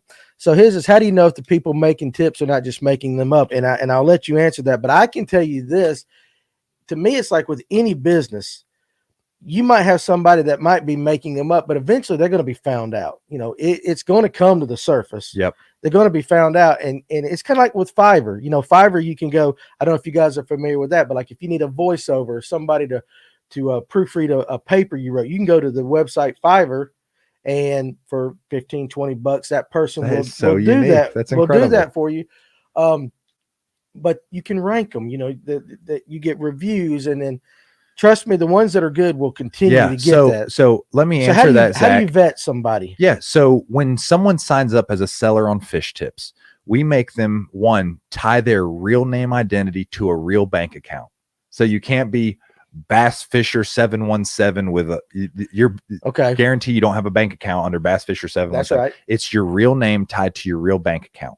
So that's the first thing. So if you think about marketplaces, it's all about building trust. Like Airbnb, it's like, how do I know I'm going to stay in this house and no one's going to be there to like have a mask and it's like you're building trust, right? Yeah. So real names. The second thing is we make our sellers that want to be sellers on the platform do a short bio. Hey, tell me about yourself. Who are you? How long have you been fishing? What are you doing? Could they make that information up? Absolutely. This is where it gets good. We make them fill out check a box on their skill level. Are you a tournament professional? Are you a tournament angler? Are you a full-time guide? Are you a part-time guide? Are you a content creator? Are you a local expert? Are you a collegiate fisherman? Those are all the categories. Everyone falls under one of those categories. So they have to choose that. And then they have to provide evidence they are who they say they are. So if Austin Neary or Dreamcatcher Guides said full-time guide, professional guides, content creators, and then tagged, you know, Instagrams and everything, and then we go to their Instagram and it's nothing but cat pictures and dogs and pictures of flowers. Yes. There's no verification there. We can't verify you. Dude, because one of the pros was like, you just let everyone sell on your platform. Definitely not true. I can get on right now. There might even be 1,000 people that we've not verified and have not let sell on the platform because they have not provided adequate credentials to be sellers. So let's go to Zach's full question though. Yeah. All right. How do I know they're not making things up? What kind of business would I have if I did shady things all the time. Yeah, no, 100%. If I'm putting a tip out, dude, I'm risking, listen to this. I'm risking the Dreamcatcher's brand, which risks my employees, which risks investors, which risk. I mean, you think about it. Yes. I would have to be a fraudulent human that does not care about being reprimanded for anything in my life to put out false information. My validity, my name, my brand is tied to how good my tips are. So all of our sellers, they're real names with real reputations, with real knowledge. And now listen, are there times when I put a tip out there and the conditions, a thunderstorm might roll in and they stop eating top water that night? Yeah, you can't control that. 100%. So obviously, like some tips, like that's why they're tips. This is what I know. Some people feel more confident getting advice from a guide than they do going out by themselves. Absolutely. 100%. Yeah. So, a guide, whether it be Emil, who he signed up on our platform, he's a guide on our platform. He hasn't posted yet. And it's totally his prerogative. Everyone's prerogative, to post on our platform. But like, these are real guides that have brand names and reputation are tied to these things. And that's what I was saying. Like, eventually, if a person's giving bad information over and over and over again, they're going to be found out. 100%. And with social media these days, we know it does not take but just a split second for somebody to just, even if they're making it up, for it to be all over. That's right. So we had some pros bring up that exact thing, and we doubled down on our verification process. It is very hard to be verified. Now, listen, we will verify we will verify a lot of people. Like if you're a local expert and you have Facebook pictures and say, hey, I've been on Toledo Bend for 20 years. And there's some old timers that are like, by the way, we have, I think 4 or 5 Bassmaster Classic qualifiers that are sellers on our platform right now, which I think is really unique. But anyways, I've had some old timers that are like, hey, I think this is cool. I'm a retired guide. I still know how to catch these fish. I go out, make them some money. That's exactly right. I'm like, if they're living on fixed income, this is a great way to make some extra money. Take the lady out for a dinner, son. I have zero issues whatsoever with the platform, because eventually you got to spend money to get the tip. You're a customer. There's a service. If you don't like it, you won't do it again. Yeah. So it can be a one and done real quick. Yeah. I can make cheeseburgers, but I can't make you buy a cheeseburger. That's right. That's right. But I'll make cheeseburgers and sell cheeseburgers to the people who want cheeseburgers. Okay. So I'm gonna get to, there's a couple of questions. Yeah, there's some great questions. Now I'm gonna deal with Michael, because I know Michael. I'll let Kurt. That's a great question. Do you have a professional netman category for me? Yeah. Listen. I could make some money for What's your qualification? I'm the world's best netman. My tournament partner catches everything. Ask Ryan. I can net with the best of them. I ain't so great at catching them. That's hilarious. Okay. So basically, with your statement, pull up Michael's. We're gonna go ahead and address the elephant in the room. We're gonna address all this. We're gonna address all of it. How will this keep people from stealing graphs off of boats, just selling those waypoints off of cards? Now that has to do. We've heard about the little controversy with G-Man. Somebody made it in the comments. I would say this, number one, and we talked about it upstairs beforehand, and I think you said was it Welcher or somebody that just pull your card out at night. Yeah. So a lot of pros actually don't even have waypoints on their graph. They have waypoints on their their micro SD cards. Their SD card. And I know a lot of them actually just take them out. But once again on the so that would answer that. The whole stealing of graphs, stealing of boats. I mean, I have not heard of it happening yet. And once again, we're talking about someone has to have a verified name and reputation. They would have to be, the Bible calls them derelicts. They would be very derelict doing it. Yeah, to steal someone's graph and then turn around and sell waypoints. Now, this I'm going to give you a scenario that can happen, and there's no way for us to police this. Today was my 3rd ever time on Lanier. Mm-hmm. I pulled up on a random shoal. I found a really good brush pile. I caught a couple big ones off of it. I go hang out at Hammond's, meet up with Emil. Emil and I go fishing. Emil goes, and guess where he takes me? to a brush pile that I had personally found. Mm-hmm. I told Emil, I said, this is where it kind of gets sticky for me, Emil. I said, just being honest. I said, because I found this with no help. It's my third time down here. I just kind of rolled up, was looking at my graph, looking at the right shadings of depth, and I found this brush pile. I said, I caught him pretty good, and I was okay with monetizing this. I said, I don't want to monetize this necessarily now because this is your deal. He looked at me and was like, well, dude, if you found it, it's yours. Do with it what you want. And I'm like, all right, I'll take your word on it.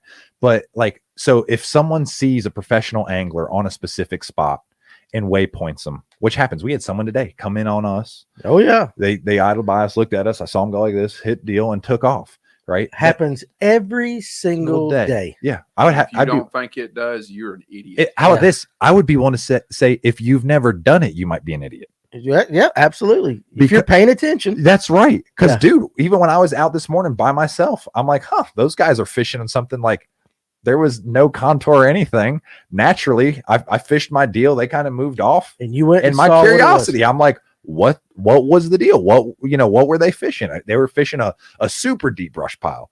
But I was like, oh, cool. Like that's what they were doing.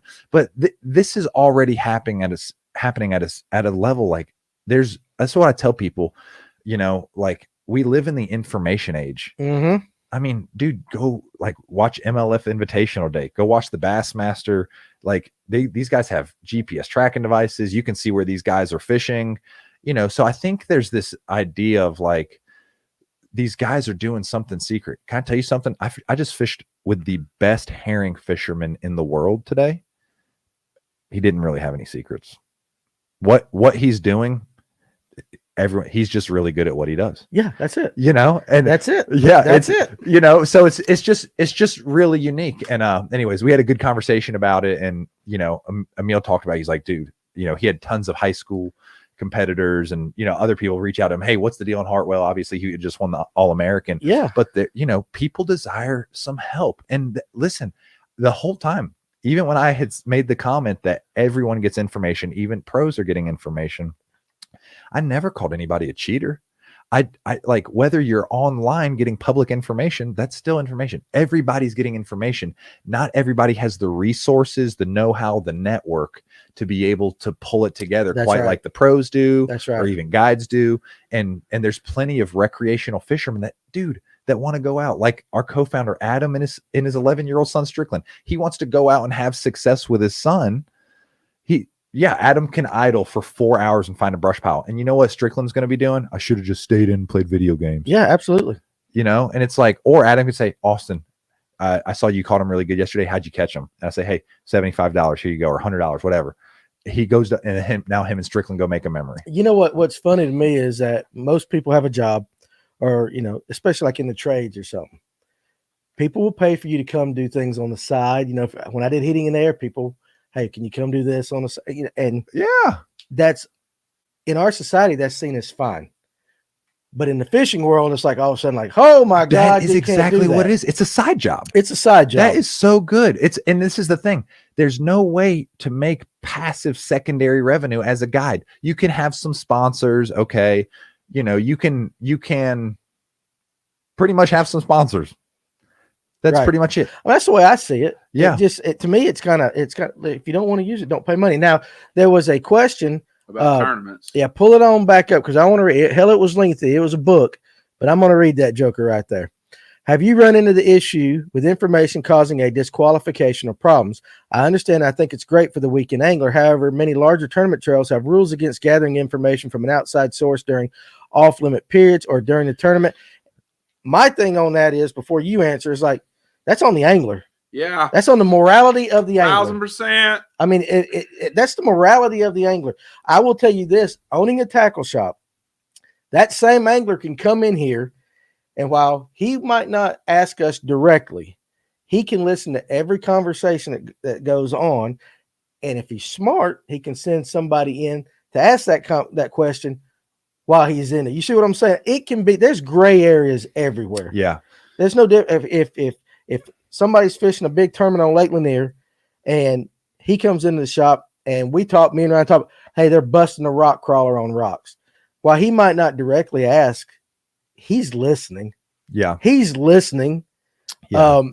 you know, and I think that goes with morality. Have you run into any of those situations yet? We haven't yet, and to be 100% honest and upfront with everybody, we stand for honesty, integrity, morals. Like, once again, I've got a few successful businesses. Dreamcatcher's my guide business. Like people have heard of us. We have a pretty good brand name.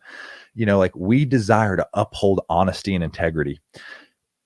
So with that being said, we've reached out to tournament organizations, say, hey, we want to continue to uphold your rules and everything. And they're like, there's really no need. If a guy's going to cheat, he's going to cheat. Amen. That's it. That's it. And you know, and like I said, when we created this, I constantly keep hammering back to the original selling point of this was with Adam and his son. I'm a guide. He's recreationally fishing. He wants information. I have the information. We created this for recreational anglers. You know, with that being said, I'd made a post talking about give a man a fish, feed him for a day. Teach a man to fish, feed him for a lifetime. Where does FishTips fall under this? Is FishTips teach a man to fish, or is it give a man a fish? Because I can 100% tell you, you still have to go out and earn those fish. Just because you drop a pin on an area and give someone the lures to throw doesn't mean they can catch does them. not mean that they can catch them. Trust me, you know. It is a tip. It is a point in the right direction. That's why it's called a tip. Yeah. Let me go. My boiler's about to blow. Oh Lord, here we go. Oh, come on. Come on. And he ain't wearing should I wear my seatbelt? Back up. Back up. All right. So first of all, let me just go ahead and tell you this for any of you guys that are watching this now or listening to this at a later date.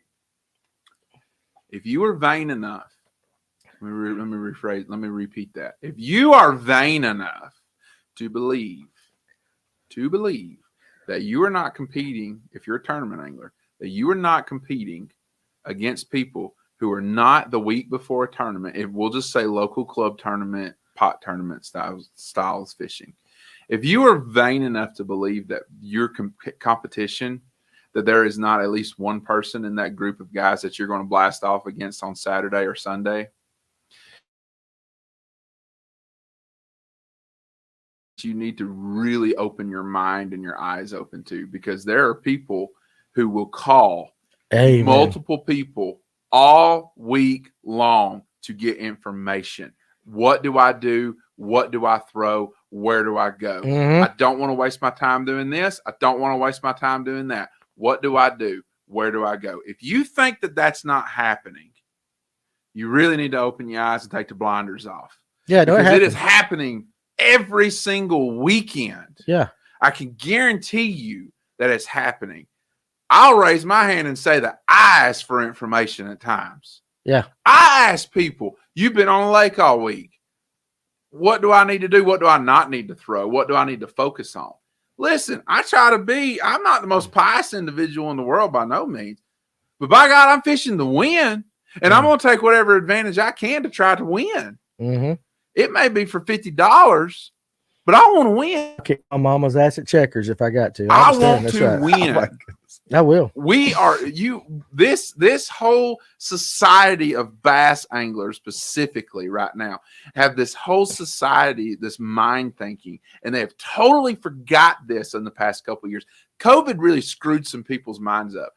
You bass fishing in tournaments, you are already behind the 8 ball. You are playing the losingest competitive sport that you could possibly step foot into. It is. No matter how good you are. Kevin Van Dam is the greatest damn fisherman to ever fish a tournament. And he only won 9% of the time.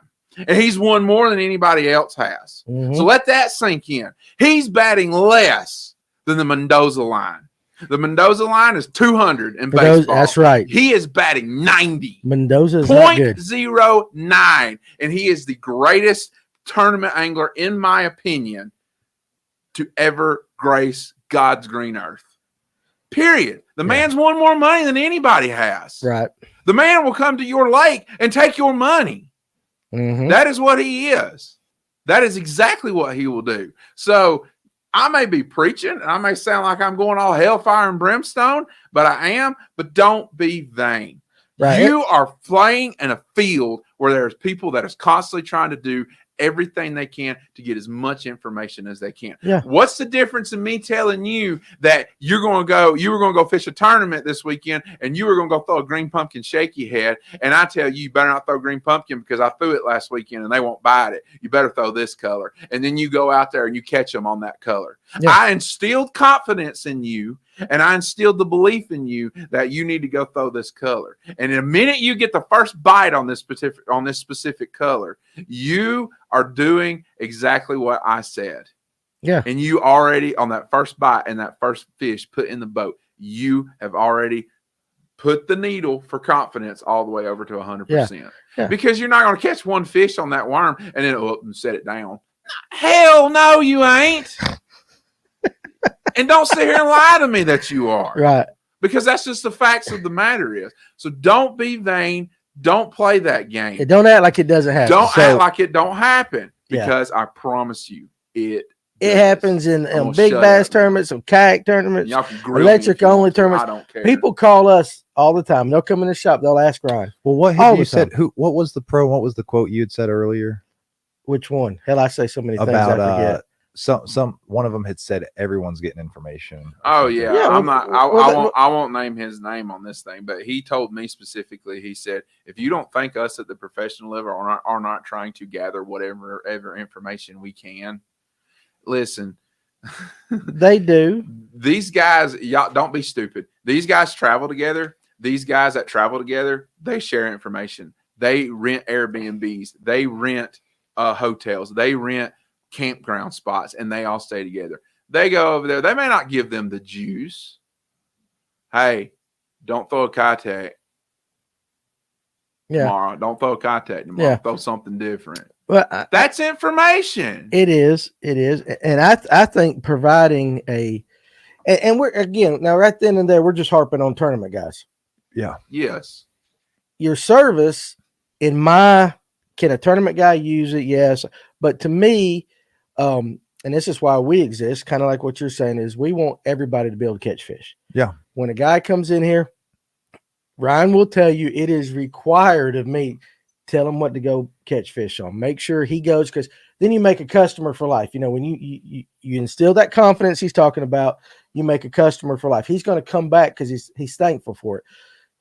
And so with your service, and this is the way I'm seeing it, they can buy that tip and it can do one or two things. It can instill confidence in them, or they can say, you know what, it wasn't worth my money. And then they just won't use it. Yeah. Just like if Ryan gives them a bad tip, Ryan don't know what he's talking about. They won't come back. But you want them to come back. So you want to make sure that the best tips are out there. Yeah, of course. That's just, what I see it. I personally am not going to tell you something that I think is absolute bullshit. Yeah, I mean that's where really no other way to describe it. I'm not going to tell you a lie. Me personally, now it is a little bit.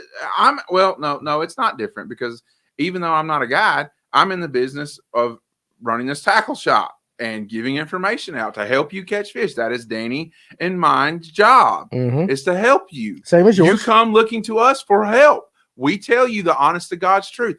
I get flacked so hard because I talk about certain things that are supposed to be secret.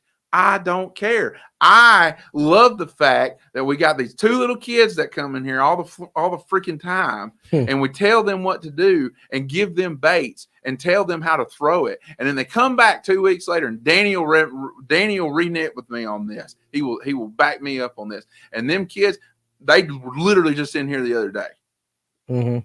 Those kids, I love seeing the absolute joy on a kid's face when he comes in here and grabs his dad's phone and says, look at the fish that I caught throwing what you told me to throw. Making the dreams, the dream fish that you're talking about. Making the dream happen. So, and that's where when I think about this, because I'm like, I own a tackle shop. I desire people to come into my tackle shop and then support me. It's all about, once again, I make my money in this industry. Yep. I have to be compensated with my information within this industry. I love what you said earlier about if it has cost, then it has worth. Yeah, it's got a value. So obviously I desire people to come in to my tackle shop and help them. And I mean, I've done it a ton, giving free lures and whatever. And once again, I desire to get people on guide trips because I like the relationship aspect. But there are times, and I guarantee you guys have it happen. Someone will just call the store and be like, "What's happening on Lanier?" Oh, all the time. And Yeah. you're like, you coming by the store? Like, do you want us to hook you up with a fishing guide? And they're just like, nah, I just want to know. And it's like that question, dude, as a guide service and as a tackle store owner, I get literally 20 of those a week. Yeah. So for me, this is just a secondary revenue source. So then back to even like, man, let's just like backtrack. I love that we built a huge foundation, a strong foundation in just kind of this thought, but I'm trying to be the spider in the middle of a web. I need multiple revenue sources. I have employees. Those employees have families. Those employees have mortgages. Like, this is the reality of life. Well, here's the deal. Dreamcatchers, how much have I made on FishTips.com as just a guide business? We've done about $5,500 in 4 months.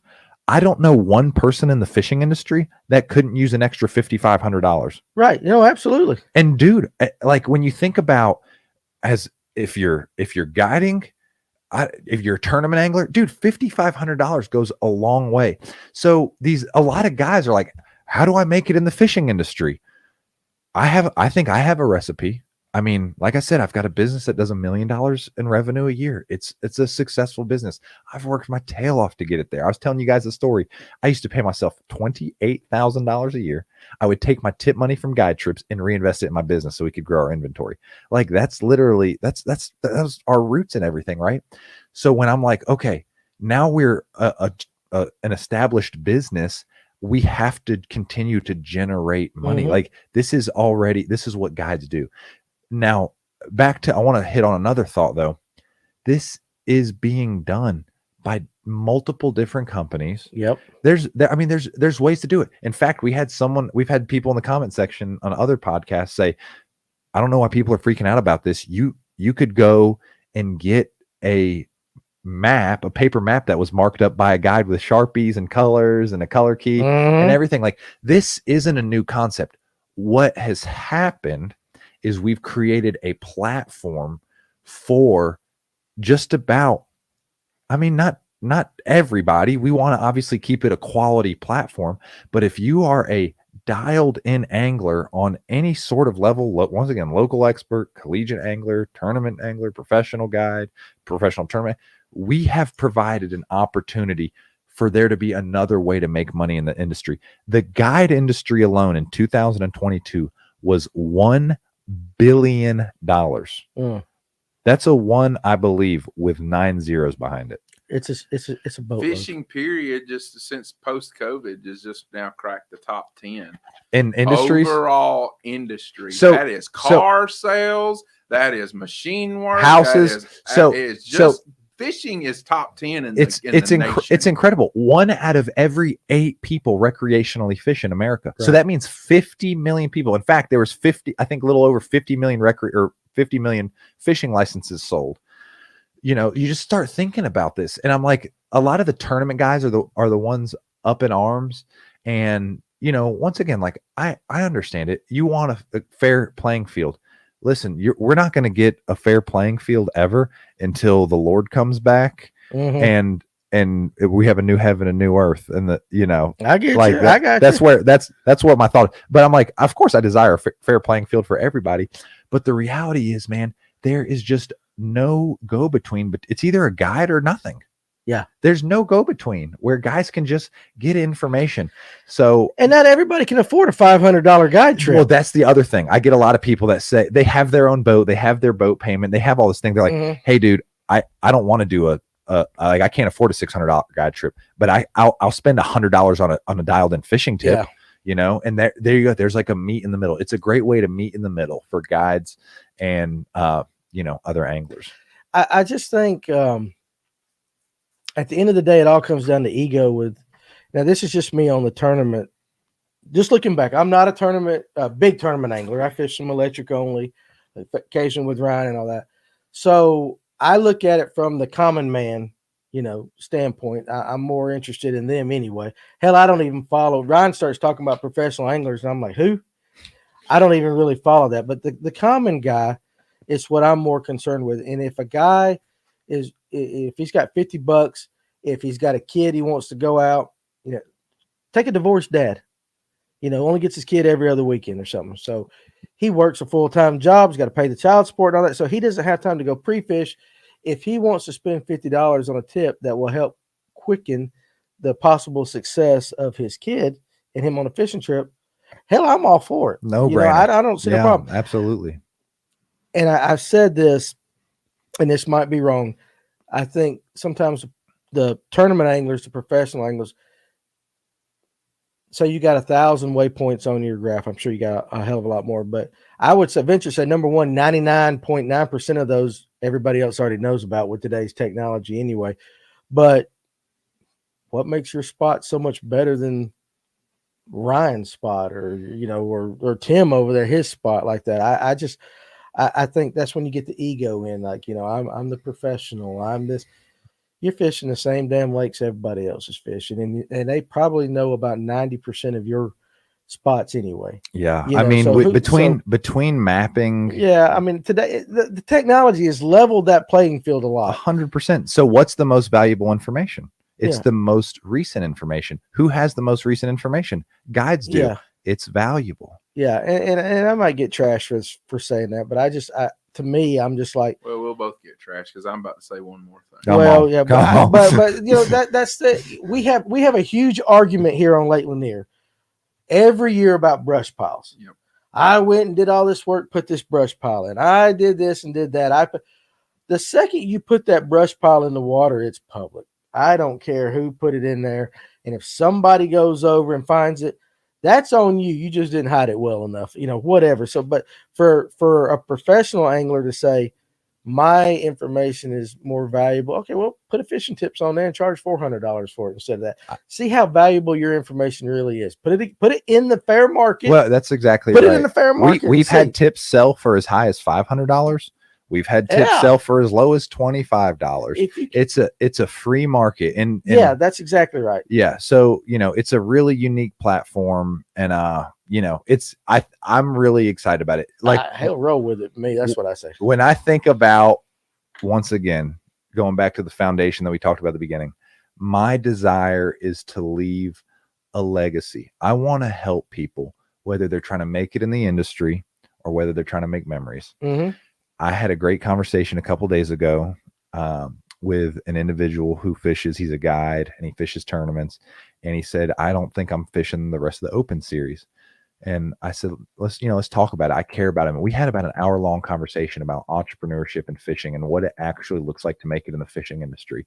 And it takes multiple sources of revenue. It takes very niche, very focused, and a lot of hard work. Mm-hmm. And I think that FishTips creates an opportunity for those guides to be able to have that secondary revenue source. I mean, dude, if you sold one $100 tip for 52 weeks a year, that's $5,200. Now there is a 75-25 split for anyone watching. So it's 75% to the guide, to the guy that provides the tip, and 25 to the platform. That's nothing wrong with that. It's found money. It's money that's currently not being captured. It's found money. Yeah. So it's a great opportunity for, like, I'm just beating a dead horse, for guides and highly dialed in anglers to be able to make money selling fishing tips to recreational anglers looking to maximize their time on the water. Well, if I was worth the crap, I'd sell it. Come on. All right, Ryan, I know you're over there. Are you ready to go on the behind the pulpit again? Yeah, I'm ready to step up behind the pulpit. I think fishing etiquette and information have started to get construed, and the line is starting to get blurred, because we'll use Shattuck, for example. Let's pretend that me and Austin are fishing a tournament against each other on Shattuck, say, for example. I don't know if you fish tournaments or not, but that really don't matter. Let's pretend you and I are fishing a tournament against each other, and me and you are buddies, and me and you share information with each other. We get up there and I go, Austin, I'm on some fish up in Shooter Creek. That's where I'm going first thing. And me and you being buddies, I'm going to hope that, I told you that out of good faith in you, that I'm going to turn my bird towards Shooter Creek and I'm going to go all the way up there. And I'm going to go fish up there, hoping that you're going to respect me and you're not going to come in there behind me or try to come up and cut me off as friends and as competitors. That is where I think the blurred lines are starting to come, where that is a totally different subject in terms of the information and selling the tip if you're whatever you're a tournament angler or if you're a guide or whatever that may be on whatever level you are. So with that being said, though, I really do believe that the blurred lines is what a lot of people are getting off of this. And two, we live in a day and age now where we all have Facebook. Most of us all have Facebook. And the minute anything happens on Facebook, you've got 50% of the people jumping to conclusions and 50% of the people who read the story. Shit, I don't think it's that high. It may not even be read that the high. Story. I don't think it's that high. Ryan. People read the headlines and they automatically jump to conclusion and they crucify whoever it is that's on that. Golly, that's happened to me. I bet it has. When you leave a comment on Facebook, you get crucified by X amount of people. I think that's where a lot of this has gone, and it's where it's going wrong. But the fact of the matter is if you don't like the way things are going information-wise, one, in the fishing industry, then sell your boat, sell your rods, and go buy some flipping golf clubs. Oh, yeah. Because it's not going to be for you anymore. Go play golf. It's not going to be for you anymore. If you get that bent out of shape over information, being able to be accessed. Listen, we have, ever since Google Earth come out to the point where you could go back before a lake was filled in, and when a lake started being filled in, if they had pictures of it, that's information. You know, and people use that, but there ain't nothing wrong with that. That's information. You know what I think people don't like about it, honestly. And first of all, let me hit Michael Temples up. Why the hell are you putting brush piles out on my lake, Michael? Michael's a buddy of mine. But he's right. He goes, I put a brush pile out. I got beat to it. I just shook the guy's hand. And that's what, here's where I think people don't like what you're doing. It's the fact you're making money off of it and they ain't. You're making a few dollars. The guys make people. Oh, I say you. I should say people are making money off of it and they ain't. Yeah. That's just the way I see it. Yeah. Jealousy. I don't know. I'm not one of these guys that think somebody's jealous that they didn't think of the idea or anything. I don't think like that. But it exists though. I know there's some existence there, but here's the deal. I'm like, do you know how much money, like Adam, my business partner, he comes out of the credit card processing world. You know how much money credit card processors do annually? Oh, there's no telling. I'm sure it's got a lot of zeros behind it. Do people get bent out of shape about it? No, like that's what I'm saying. There's just like, you start thinking about this and you're like, we're okay to pay for everything. In fact, this is the American way. This is capitalism, and this is freedom, and this is opportunity. And it's them damn Democrats. Not just kidding. Ain't nobody going to argue with the. Listen, there ain't no. I'm sorry, I had to say that. Listen, they can't nobody argue with the fact that without people like John D. Rockefeller, J.P. Morgan, and Andrew Carnegie, and stuff, this country wouldn't be what it is. You're right. I just and Danny don't like my history lessons. No, I'm just giving you a hard time. It's true. If Cornelius Vanderbilt didn't get so deeply involved with the railroad system, one end of the country to the other would never got connected when it did. No, I mean there's always a first. Entrepreneurship. Yeah, and here's the thing. One of my really good business mentors, he told me, he said, people who try to change things, they don't go out looking for friends. They shouldn't. And here's the deal. We got a good relationship. We're buddies. Yeah. I've got tons of great friends. I've got tons of great friends all throughout this industry, the highest levels of this industry, great friends. And there's been a lot of people that have questioned my character and questioned all these things. But, you think about the people who changed industries or changed the world. They were extremely hated on. I mean, honestly. And I'm pretty tough. I got big shoulders. I'm a big guy. I'm about 6'4". I can handle my own, Right, yeah. But like I we knew, even when we came up with the idea, I'm like, let me think on this for a week, because I'm gonna get a lot of flack about this, because there's guys that feel so passionately one way or the other. But what I think we're doing is bigger than money. I want to tell people, this. I'm pretty financially free. Mm-hmm. I am not very involved in a business. My guide business, I don't actually guide that much anymore. Like I've created a business. Like, I won't call myself retired, but I'm like, I've got time freedom. I have financial. What I'm saying is, I don't need to be doing this for the money. Right. I just don't. I've got Airbnbs that do really well. Mm-hmm. We're building some houses. We've got a cool tackle shop, guide service, boat service. I'm doing this because I genuinely want to help guides make a little more money, because I know how hard it is, because I was there in the trenches making $28,000 a year. And I want to see people make memories. Yeah. That is why I do this. I'm gonna try not to get emotional, dude. You can. When I think about my son, I'm gonna die one day. Yeah. When I think about my son and my daughter, who's gonna be here in just a couple weeks, it's gonna be memories of daddy. Yeah. That's the way it's going to be with everybody in this world, man. Yeah. It's about making memories and creating opportunity to be able to maximize your life. The thing that scares me and the thing that drives me is, what if I get to my deathbed one day and I say, I played it safe. Mm-hmm. I played it safe. Here's a quote for you. Cautious people never make history. Name a cautious person in this world that you read about in a history book, or that has done anything. Dude, of a very substantial I was nature. watching Troy the other day. I love Troy. And in the beginning of the movie, the little boy, the servant, goes and runs to get Achilles. Yeah. And he says, "The Thessalonian you're fighting, he's the biggest man I've ever seen. Yeah. I would be scared to fight him." Yeah. And Achilles looks at him and says, "That's why nobody will remember your name." That's exactly right. That's one of the best. A lot of people hate on Brad Pitt, but that's a damn good movie. It's a great movie. And I'm not doing this for name remembrance. Right. I'm doing this because I genuinely want to see people maximize their life on both ends of the spectrum. I've been a guide and know what it's like to get my phone blown up 3, 4, 5 DMs a day. Yeah. And I've been on the other side of like scratching my head, like, man, how the heck where do I even start on this fishery? Man, I listen, I like what you're doing. Michael Temples, hit me up. We'll go do it. Raise hail and praise Dale. Dale Earnhardt. That's right. Praise Dale. That's it. Listen, I tell you, we've been going about 2 hours now. That's about normally what we go. I know we could sit here and talk about it all night, but you've got a long drive back home. You going back home tonight? No, what are you doing? You staying down here?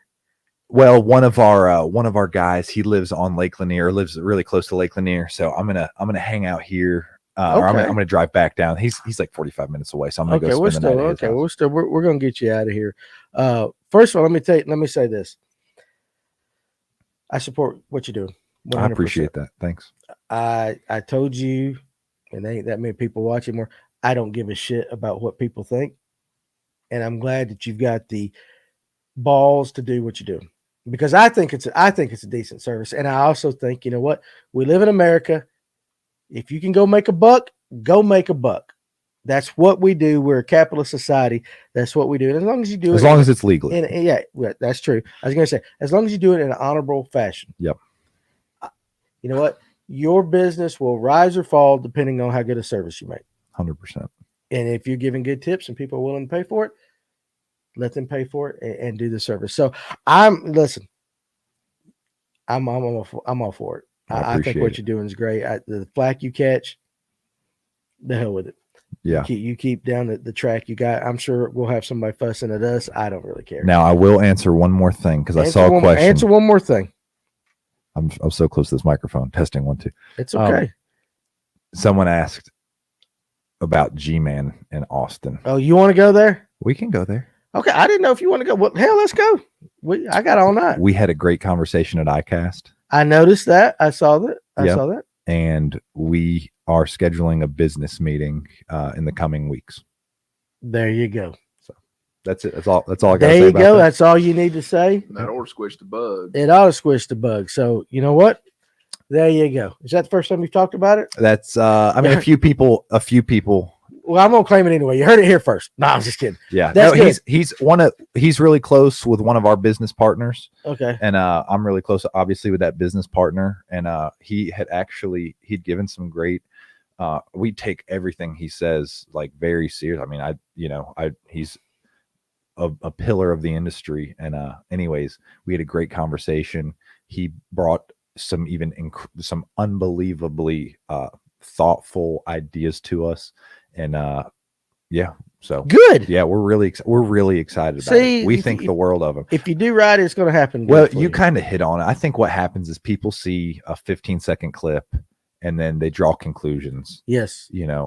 Like I said earlier. Yeah, I saw a quote one time that says we live in a headline culture, but God cares about the story. Yep, we like stories. Yeah, and that's where I'm like, if you dig deeper, you'll find out more. I like it. Hey, I like it. I'm glad to hear that. Yeah, we're because I'm gonna tell you this real quick for you. Last week, one of the things that Ryan and I were thinking about was all the controversy. We hate to see it, and we didn't know. I think the comments have been actually pleasantly positive. We didn't know. But we didn't really care either. So we figured we'll just handle them as they come. But yeah, to see a good outcome of it, man, I'm all for that. I think you're going to do well. You've already done well, but I think what you're doing is a good service. You agree with that, Ryan? I agree 100%. Well, guys, 100%. I want to say thank you so much from the bottom of my heart. I think life is a journey. We're all on it. We're all learning. Yep. And this whole deal has been an incredible experience for me as a leader, as a father, as a husband, as a businessman. Mm-hmm. I'm learning so many things. So, I really come with an appreciative heart. So I can't help to laugh, but Facebook user better run it by Randy Blockett first, though, just to make sure. He'll have a video out. No Don't doubt. throw bone. Don't throw bone. No, listen. Listen. First of all, you're great behind the microphone. You made my job very easy tonight. Which he looks good. You look good. Oh, you gosh. Speak well. It's very pleasant to have a guest on here that can. I don't have to walk through this. So, but I believe in what you're doing. Well, I appreciate. I believe in what you're doing. I think it's a great job, and I think people should get more involved with it. And just, again, if you don't like it, don't use it. Yeah, don't use it. So I want to say thank you for coming tonight. I know you don't live exactly next door, but appreciate your time. Yeah. Appreciate you talking to us ICAST, man, and getting great. this. And again, we had to cancel on them last week because of the storms, and you said, no, I'll be right back the next week. Come on. Shows us a lot about you. So yeah, we appreciate that. We do. Absolutely. So again, guys, hey, we're going to end this episode of the Live Well right here.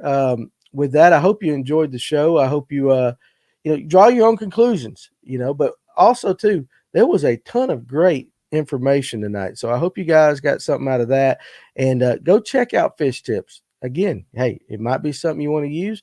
If you're one of these local guys that you've got some experience, some knowledge, hey, maybe you can, strike up a deal and be a tipper, or I guess, what do you call them? Sellers? We call them guides on the platform. Guides on the platform. Yeah. So listen, and sellers guides. Okay, There you go. So thank you very much. We hope you enjoyed this episode. I will be downloading this and putting it on iTunes and Spotify. So if you're listening to that at a later date, hey, we love you guys. Again, if you're watching on YouTube, make sure you hit that like and subscribe button, click the notification bell. Also, in the comment section, sometime tomorrow, I will be putting a link up to Dreamcatchers. How do you say your store proper? I want to say it proper. DreamCatchersFishing.com. DreamCatchersFishing.com. Is our online store, but it's just Dreamcatchers. Okay, well, I will be putting a link down where you can go to their store and maybe look at some of the specific baits and all that. But guys, we appreciate it. If you're going out on the water this weekend, number one, be safe. It's going to be hot out there, and you're going to have all them crazy jet skiers and people in them wake boats and all that. Be safe on the water, but enjoy your time on the water. You only get so much of it. You guys be good. We'll see you next week on the Live Well.